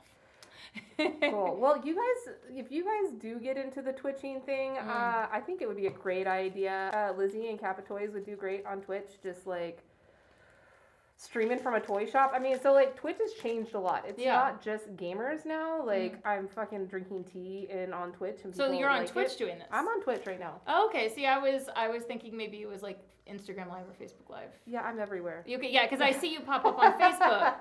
Okay, so you're doing it all at once. Mm-hmm. Are you using one platform to do it all at once? Yeah, I use Restream, so that's Okay, I'm gonna be bothering you because I was yeah, I was bother me, planning please. to do a I don't know if anybody would be interested, but I'm going crazy and I've been ignoring my personal social media. Like Yeah. Kappa Toys has been doing a great job Yeah. because I have no life. Yeah. But I have been ignoring my own personal social Yeah. media, and I feel like it's actually not healthy for me because I really love my internet me. Yeah. So I was gonna do, just because I don't sleep those days anyways, I was gonna do the 12 days before Christmas, just like a countdown, and people can just ask me questions about what it's like to run a toy store the 12 days before maybe Christmas. your Twitch could be your personal. Like it's just like personally when you want to stream and kind of just because that's what I'm doing. You know, it's not so much the brand; it's more just like me holding space for people at my tea table and teaching about tea. Yeah. So yeah, maybe it could be something you do. Like there's a guy that streams making donuts. He works in a donut shop. It's time to make the donuts. And he just rolls out donuts, and he like plays lo-fi beats and like rolls donuts and just like talks about mental health and like makes people feel good. Okay, yeah, that's a good idea actually, because like I don't want to do anything too edited because I won't get around to it. Yeah, no, that's what's great about Yeah. Twitch is that like you could go for hours and you create hours of awesome content that then you just make more the next day. Yeah, You know. and everything we post for Kappa Toys is like, I mean, our whole goal is to be a chain, so we're very aware of that when we post, so it hasn't felt very conducive to like long chatty videos. I see. Yeah. It's just a lot of shiny Yeah. photos of toys. Well, yeah, I've definitely been learning the ropes. I have a lot more to learn, but yeah, if you have any questions, yeah, I'd love to see you on Twitch. That'd be fun. I want to see more Vegas people on Twitch. Yeah. It's amazing how lonely it's felt even living in the city, even though it's not shut down. Like, yeah, because I'm trying to be really awesome, so I've only seen like the same couple people over and over again, and then all the customers. Yeah, I'm sure it's a lot. Oh, Snake Eye, you used to work at Domino's. How was that? Snake Eye is in Minnesota, and he just received his first tea, so he's drinking his first tea ever, and that's cool, because like then we can talk about it, you know? And he's like having questions about brewing or whatever, I can just answer them right here. I'm really excited to get fancy matcha for Trevor, because he's only had the cheap stuff. Well, except for when we're in Japan, then he's had good stuff. But. Yeah, but even that, you don't know. We had a couple that were like a part of a tour, and were probably pretty good, but. Okay. So I've got a couple things, and I got a gift for you. Ooh, See, for you, for me, ooh, and I have fair. a gift for you. Okay, so this is cool. I don't have it wrapped or anything, but you're gonna wrap it because it's for your Yes, husband, I'm right? wrapping it for him. Yes. Okay, so the Genmaicha, I didn't have any tins, but I made you a 1 ounce Okay. of the fresh stuff, and then you still get the trading card. Oh, like yay! all of our tins come with like a trading He's card. gonna love this. And then this is for him too. I'm sure he would like Yeah. a sticker of our tea fairy. And then here's your cafe matcha you ordered, and then this is a freebie ceremonial grade matcha. Ooh, he's gonna love that. He has the So that's set the for gift. like whisking. Oh, thank Yeah, you. so you guys can like side by side. This is the one you ordered. Yes. This is a freebie one I Okay, threw in. thank you. You can side by side and then decide what. Okay, which one he likes better? Yeah, I'm sure he's gonna like this one better. He probably will. He's This very one's bougie. brand new. This is 2019 harvest, and then this is the 2020 harvest. Okay. This is brand new. Brand new. From what I understand, from what I've read, the green tea is just harvested earlier, like younger, or is it the same as brown?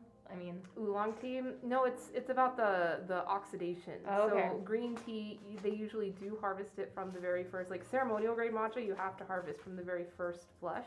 okay.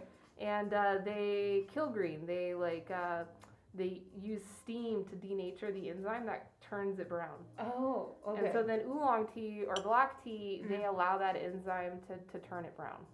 Okay. So this is all. So all three of these teas came from the exact same farm. Okay. It's a very small farm in Sri Lanka, but they made 3 very different types of teas just from the processing, and you can tell the main difference is like the color. Yeah. Like this is green. Mhm. They like locked in the green color. Mhm. This one had a little bit of oxidation, but it dried so quickly that it like locked in the light white color. Mhm. And then this one they allowed it to oxidize, so it turned into like this Okay. dark tea. Okay. So they like let it like hang out later. Yeah. And they'll roll it. They'll manipulate the leaf. They don't want to break it, but Yeah. they like roll it. Yeah. so that it breaks the cell walls and Okay. it just like kind of enables that oxidation process to happen faster. That is cool. Yeah, I love tea, so this makes me happy too. cool. Awesome. Well, Yay! here's your Thank tea. you. Yeah, and thank you for the gift. That was awesome. It's a habit, you know, when you work in the toy industry. Like, I just feel like I always have to give something. Well, maybe I'll like field it out with our followers. Maybe we could do like a special stream. You can come in and we could do something. Maybe you can test something out and see how Yeah. you like it before you commit to doing something. Yeah. No, and I'm gonna look into. You said this is Restream. Yeah, so I use Restream. I Okay. use OBS to create. So this is like where we create the thing. You know, if I wanted to bring up my T-cam and show what's going on there, I could Oh just wow, nice. click that and, you know, we could see our T-cam there. You know, if I wanted to put this article in here, I could click that and get my article here that I could, you know, read, people can see. So this is like live editing a video, which is cool. Which is, you know, editing video, you're right. Like, you could shoot all the shit you want, but, like, until you sit down and actually edit that, which takes hours, like, nothing gets I won't do made. it. I won't do it right now. Yeah, I'm yeah. so busy. But, you know, this software kind of forces you to do it live. Yeah. And then you can start recording, so this would make, you know, a video of it. But I'm streaming here. And then so from here, I'm streaming to Restream, and then Restream is pooping it all out to everywhere. Here, you can see. And then, so we have 5 followers on Twitch. Wow, 5 followers. Hey, Twitch, what's up, guys? Give Lizzie some love. She needs some love. She'd do great on Twitch. You and Trudy would do great on Twitch. Yeah, she wants to be famous, so I mean, she wants it more than me. I don't want to necessarily do this work of being on social media personally, but she'd enjoy it. So Trudy is Bitcoin's girlfriend. oh well, Does she they're not exclusive. They're not. Oh, does she? Is she? She's getting around town. Huh? She's a little popular. Okay. Yeah. Oh, that's Yeah. fine. That's fine. Bitcoin's got lots of girlfriends Yeah, too. yeah. so it I works mean, they're out. dogs. I think it's kind of unhealthy to expect dogs to be like in committed long-term relationships with other dogs they don't live with, especially during a pandemic.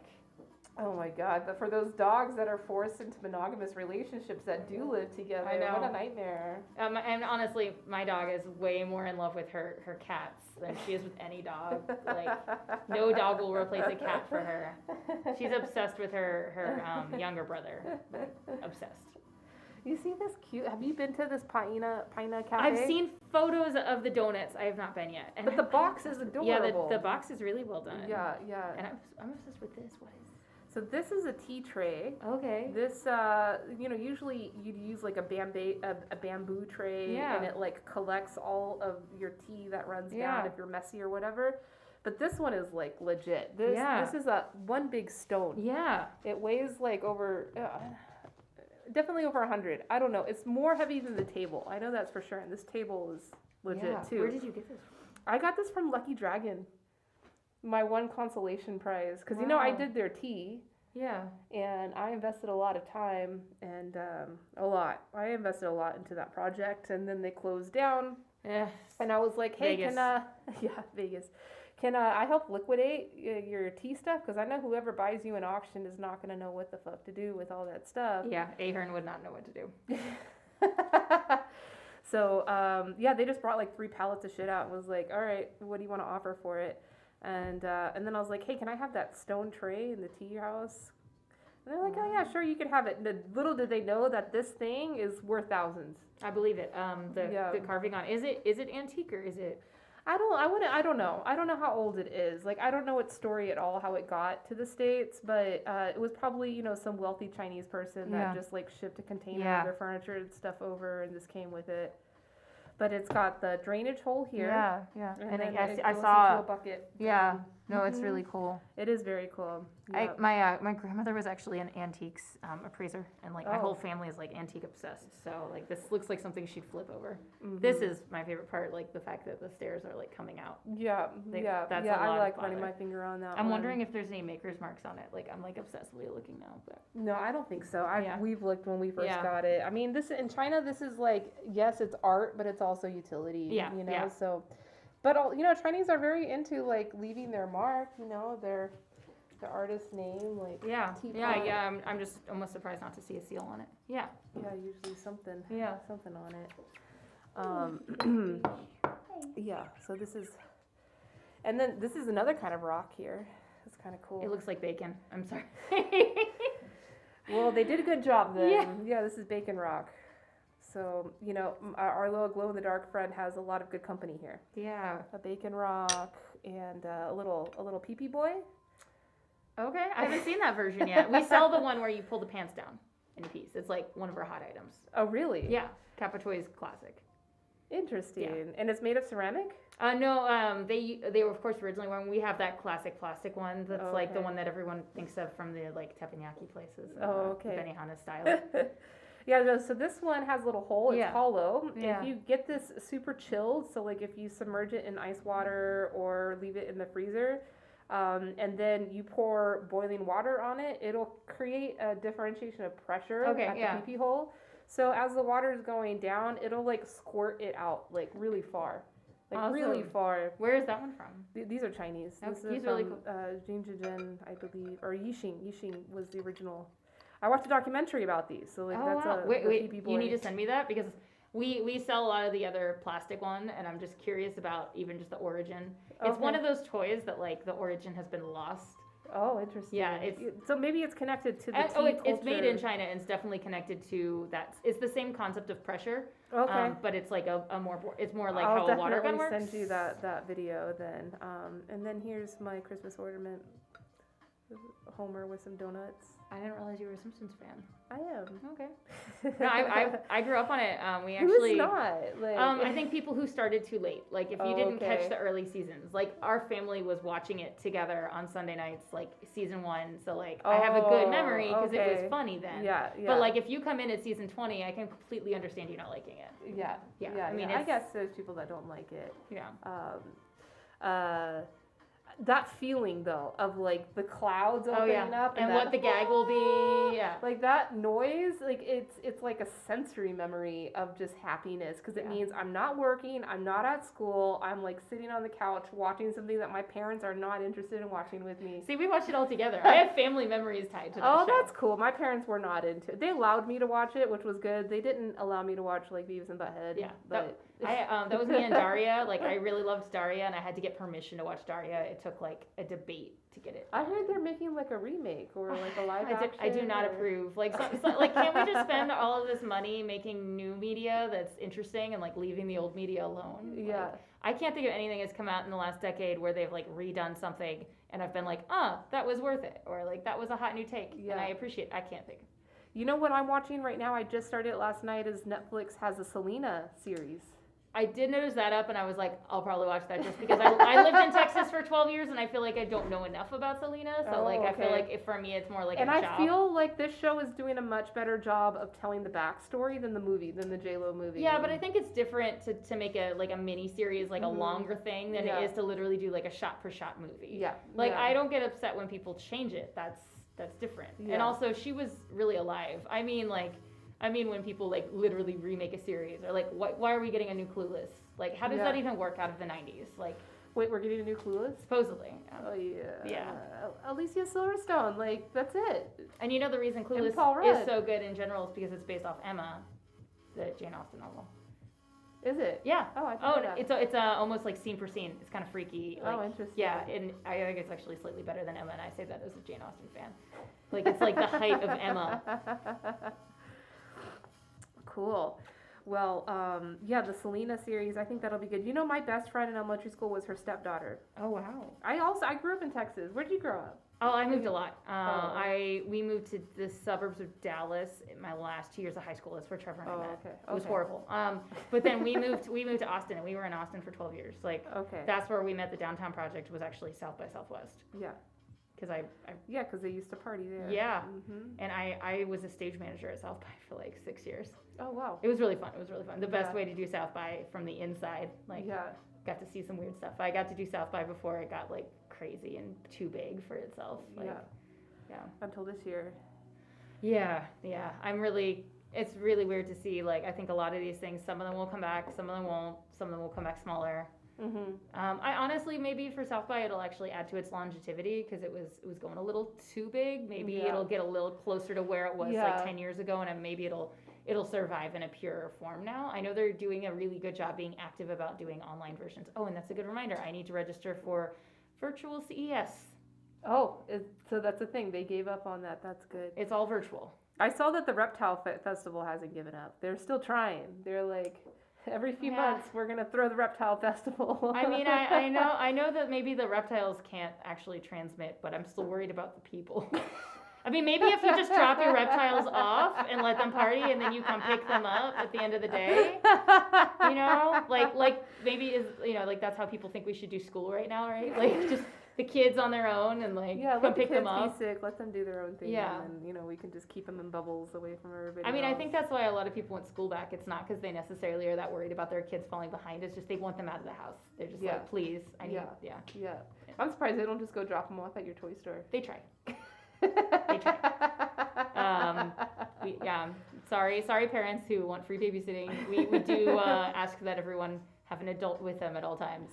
So what do you do in that situation? Like the parents have just like they're at the freaking Neiman Marcus or something. What do you do? It's complicated. Luckily, most of the time the adult is there at the time trying to do the drop off, so we're able to address it directly. It really most locations that would have a toy store like Fashion Show Mall, they ask that this adult stay with the kids. The security does, because otherwise they're the ones who have to go find the kid when they're lost. So So security will back most people up business wise. Like so a smart parent would actually train their kids to like associate themselves with other families if they get noticed. Yeah, and like it is difficult when the kid is like, that slightly older, like older tween, gray area. Like we kind of go with the like if they're acting like an adult, we'll treat them like an adult. Oh, cool. We don't mind like a really well behaved like 11-year-old that's like hanging out like because when I was a kid I was allowed to wander around 11. Yeah. The rules were totally different, right? When we were kids, like the stuff that my parents let me do, like nowadays no one would let their kids do, and it wasn't like it was a naughty thing. It was just more like the rules were different. Well, and the environment was different too.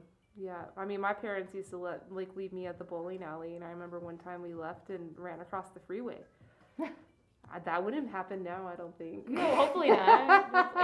or the cops could get called on your parents for allowing it. Like Thank goodness there wasn't any cops there when we did that. But yeah, that was my.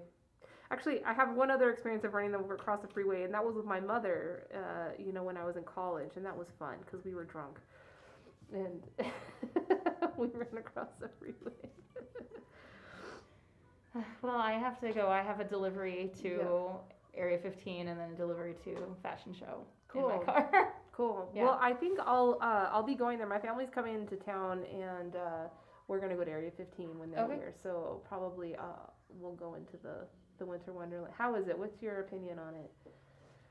Can I plead the fifth? Okay, we'll do that. Yeah, there's cameras on.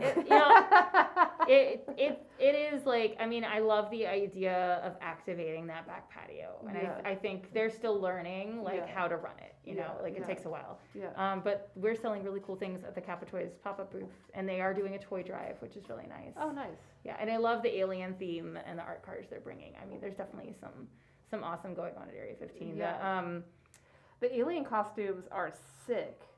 Like the ones I saw, they had like a party before they opened. Oh yeah, like the costumes people are wearing. Yeah. Yeah, I actually know the girl who does a lot of the costumes for them. Oh, cool. Yeah. Nice. Yeah. And I mean, I'm hoping that like as we start opening up, but it's going to take longer for a lot of the shows to come back in full force. I'm hoping that more people from these shows can get involved in the art scene at Area 15 and like sort of use that as a testing ground or a show place because there's so many amazing artists in that performance area that are out of work right now. Yep. Yeah, all the. Woo! Oh, it's a party. It's a party today. Well, I better get out of Dodge then. It sounds like. Hey. Hello. This is Robert. Sorry guys, I'll be right back. I gotta get anyway.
So today's a party day. Another guest, Robert, just joined us. This is fun. Hey, Tef. Oh, Tef. Sorry, man. I'm sorry. Woof, woof. Do I open the door if you bark? Yes, Tef. Please do more barking. I'll do more door opening.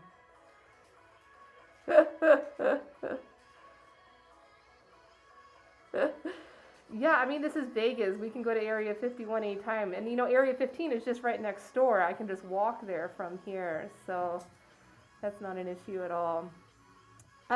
So we had a little tea party come through. Lizzie came through from Kappa Toys. You know Bitcoin's language now, Snake Eye. That's her website. Go check her out. She's cool. That was a special treat to have her come through. She just came to pick up some tea. And what is this? Is that how you guys make dog barking noises in Denmark? Woof, woof, woof. All right, yeah, I can take my mask off. I guess Robert doesn't want to be in this stream. But it's already 4:20. Wow, Robert, I didn't realize the time had gone that quick. You told me 4:30, and I was like, oh, okay, I'll have more than enough time. But You started like 2 today, right? I did, yeah. So a couple hours. So yeah, I'm gonna finish this article. I guess I got a little distracted today, but that's fine. There's nothing wrong with a little distraction. Tef, I'm glad to see you. Actually, Tef, earlier I was missing you because Brendan provided a link about some gentleman named Snowshoe Thompson, claimed to be or called the Viking of the Sierras. So yeah, I wanted to get your Viking opinion on that. All right, so yeah, I'm just gonna finish this article and then I'm gonna go because I've got a guest here now, and we're gonna drink some tea, catch up. Robert's a good tea friend from the Bay Area. I'm sure we'll be. I got the sound right, but usually you spell it woof and not voov. Voov? Woof. Woof. Woof. Your dogs have accents there. That's weird. Okay, so we were talking about Domino's earlier.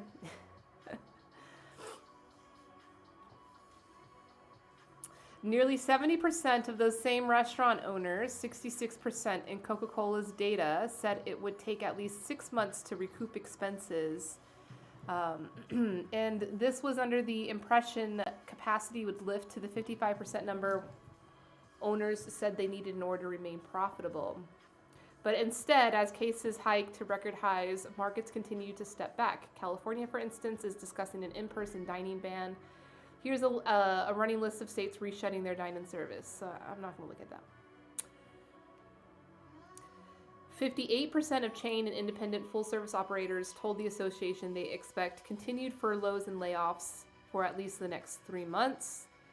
Recent trends support the bleak near to midterm outlook the association observed from the ground. The latest jobs reports from the Bureau of Labor Statistics said that the industry lost more than 17,000 jobs in November after 6 straight months of gains. The food and beverage sector lost nearly 6 million jobs in March and April. Fewer than 6.5 million workers were on payroll in April, which was the lowest level in more than 30 years. Tef, how are things in Denmark? I know you said you worked at a cafe, or you work at a cafe. I'd love to hear what things are like there. Like, are you guys at some limited capacities? Is business down? And how has that translated to you as an employee in that sector? Are you seeing less hours or more pressure being put on you? These are stories that, there's more than enough articles out there about the U.S. industry, but it'd be interesting to see how things are going in Denmark. Let me know if you're still here. Let's see. We don't want some DJ music. Before new infections and hospitalizations spiked, the industry took small steps towards normal levels in November. Roughly 10.19 million were working at food and drink places at this time last year. There were 12.1 million restaurant employees. So yeah, we're about 20% reduction of where we are with typical employment for the industry. Yet the November drop triggered alarms for sector organizations, including the Independent Restaurant Coalition. We have warned Congress for months that winter will bring another wave of closures and layoffs. They're here.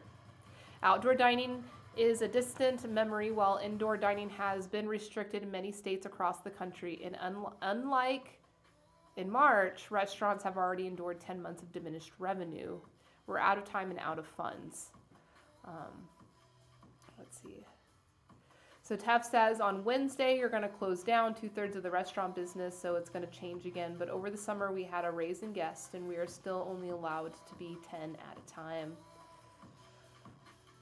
Oh, so Denmark is also tightening. How are your numbers there? Let's see. The Minks. Are you guys blaming it on the Minks? Or the all the restaurant workers that are losing work right now striking against the Minks? The infected Minks.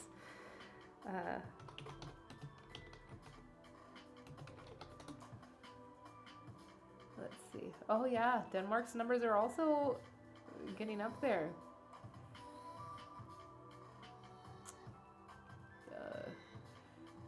A little over 2,000 new cases a day currently.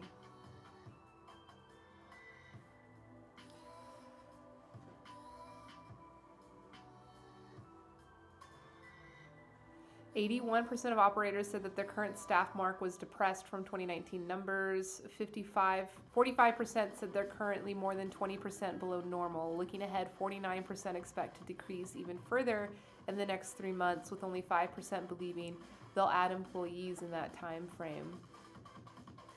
In short, the restaurant industry simply cannot wait for relief any longer, Kennedy says. We appreciate the efforts of a group of moderate members of the House and Senate to advance a true compromise between the competing proposals from Democrat and Republican leaders. If this moderate plan represents a down payment for a larger relief package in early 2021, it will provide restaurants with immediate relief to hold on through the most dangerous part of our business year.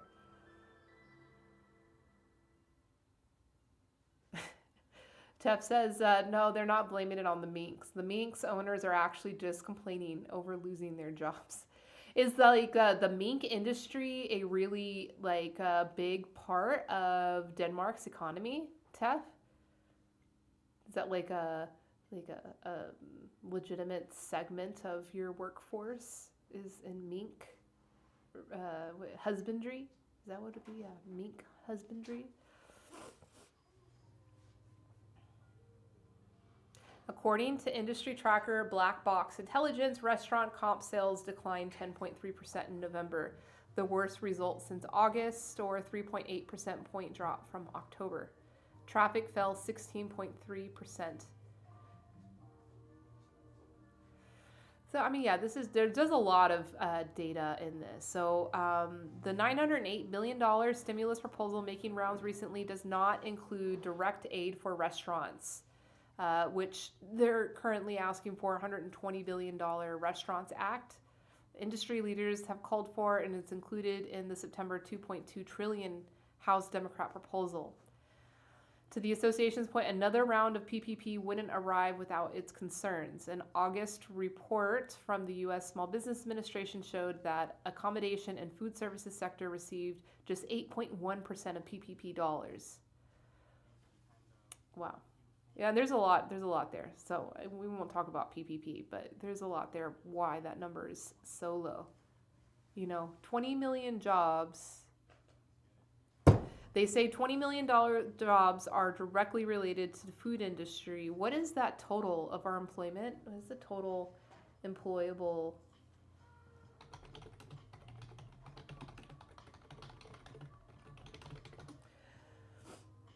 Around 155 million people are employable. 20 of those are restaurant workers. 13% of our employed population are restaurant workers, yet only 8.1% of our PPP dollars went to the restaurant industry. So those numbers are a little off there. So the Danish Mink industry was the biggest in the world, and on under a week, everything got closed and almost banned. The poor minks, they got cold, didn't they? So they weren't they weren't relieved of their duty. They just still died. It has affected a 100-year-old fur company, which now closed down and is not going to come back. So is that going to leave innovation for the fur industry? Who knows?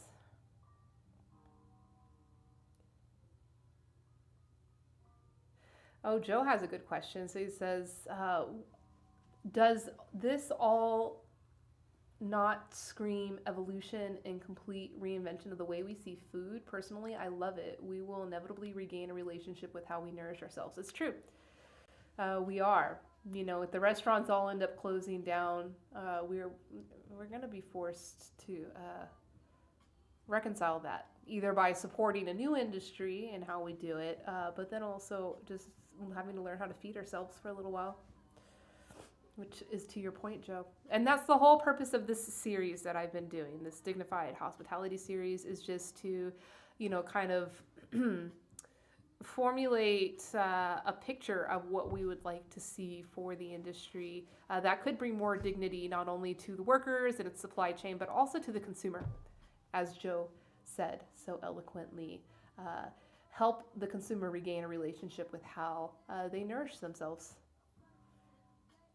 The minks got burned, not cold. So, I mean, yeah, at least they didn't have to worry about getting cold. But, yeah, they still died. So it's a sad story, Tef, I know. All right. Today, some banks have indicated they would not participate in a new round of PPP. So, I mean, that might not even be, you're right. It screams. We just got to start over.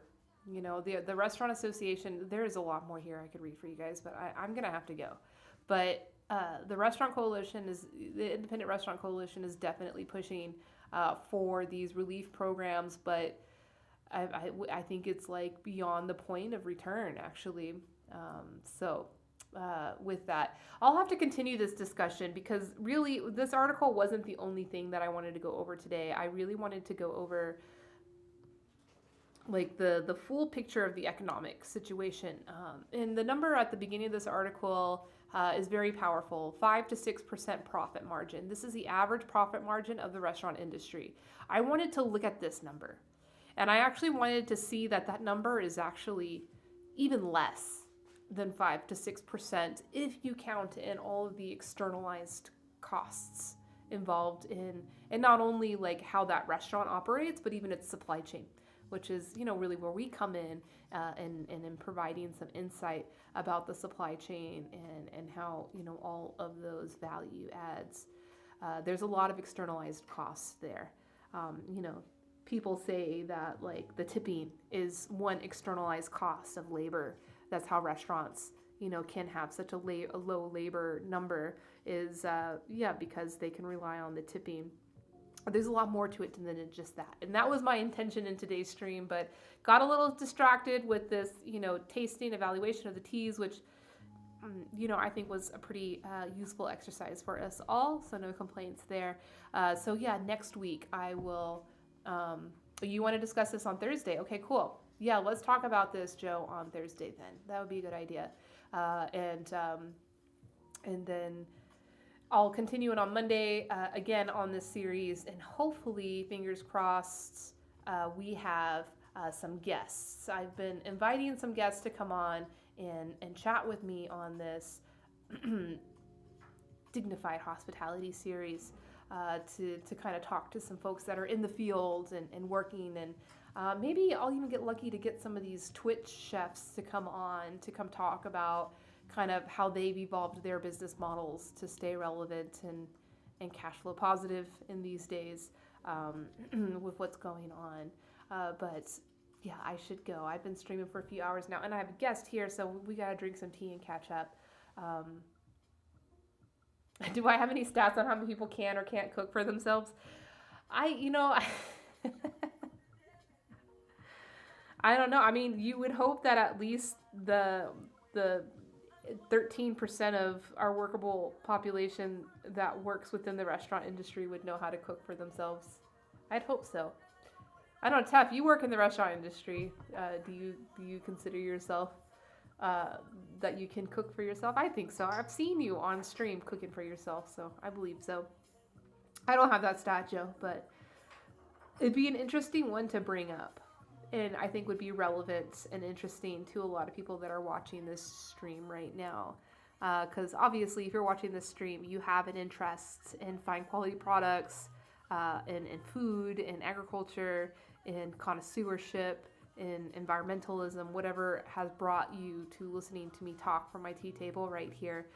And really understanding the peers in our community that need assistance with learning these things is it's important for us because we can help uplift our community, help them learn for themselves how to nourish themselves and how to fully value that experience, the full experience, not just the actual eating experience, but also, learning about food, learning about ingredients, and learning how to improve that nourishment over time. I would assume that all of you watching this stream right now are interested in that. So I had some viewers here in Twitch. I have a feeling that I might have been rated, but I don't have Streamlabs, so I'm not given notifications of when that happens. So I'm sorry. I don't know if I got rated and I didn't give you a shout out. But if you're new here, my name is Elise. I am streaming from my tea room in Las Vegas, Nevada, and we talk all things tea here.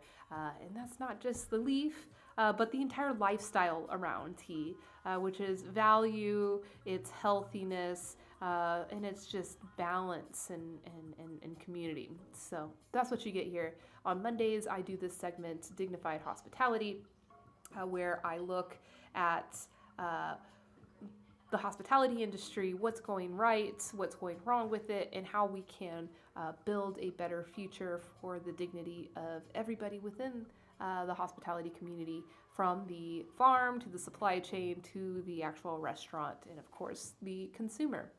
So, if you are interested in any of those things, please follow me. I stream regularly. On Wednesdays, I do a Constitution study group where we co-learn the Constitution. That's the one course where I'm not really teaching, more so I'm learning myself and just vulnerably allowing you to be in on my study time. We can learn together. It's really great. It's a good time. And then on Thursdays, we do tea talks where, different tea friends from around the world come together in our virtual tea house in Topia. And then other days of the week, I do random streams, and I will be doing much more Twitter and Twitch exclusive streaming as our Twitch community continues to grow. So I saw there was some people here today. I'm grateful for that. We have 3 viewers now. It's probably Tef. And did you guys ever get to the bottom? That was so funny yesterday when you guys were Bert the squash, the dead squash. Did you ever get to the bottom of who that Bert was on Ingrediology's stream last night? Let me know. But yeah, I'm gonna tune off now. I appreciate you coming into my tea room today. I had a good time. I had some lovely guests come through. Be sure to check out Lizzie's Kappa Toys. She's based here in Vegas, but she just some guy named Bert, right? Snake Eye, that's so weird. Isn't that like such a coincidence that some random guy named Bert showed up like right whenever Bert was like the highlight of the stream. It's weird. It's weird how the world works like that, but it's magic. Gotta love it. Cool. I'm gonna go. I've gotta go. I'm feeling bad. All right, Facebook. I'll see you guys later.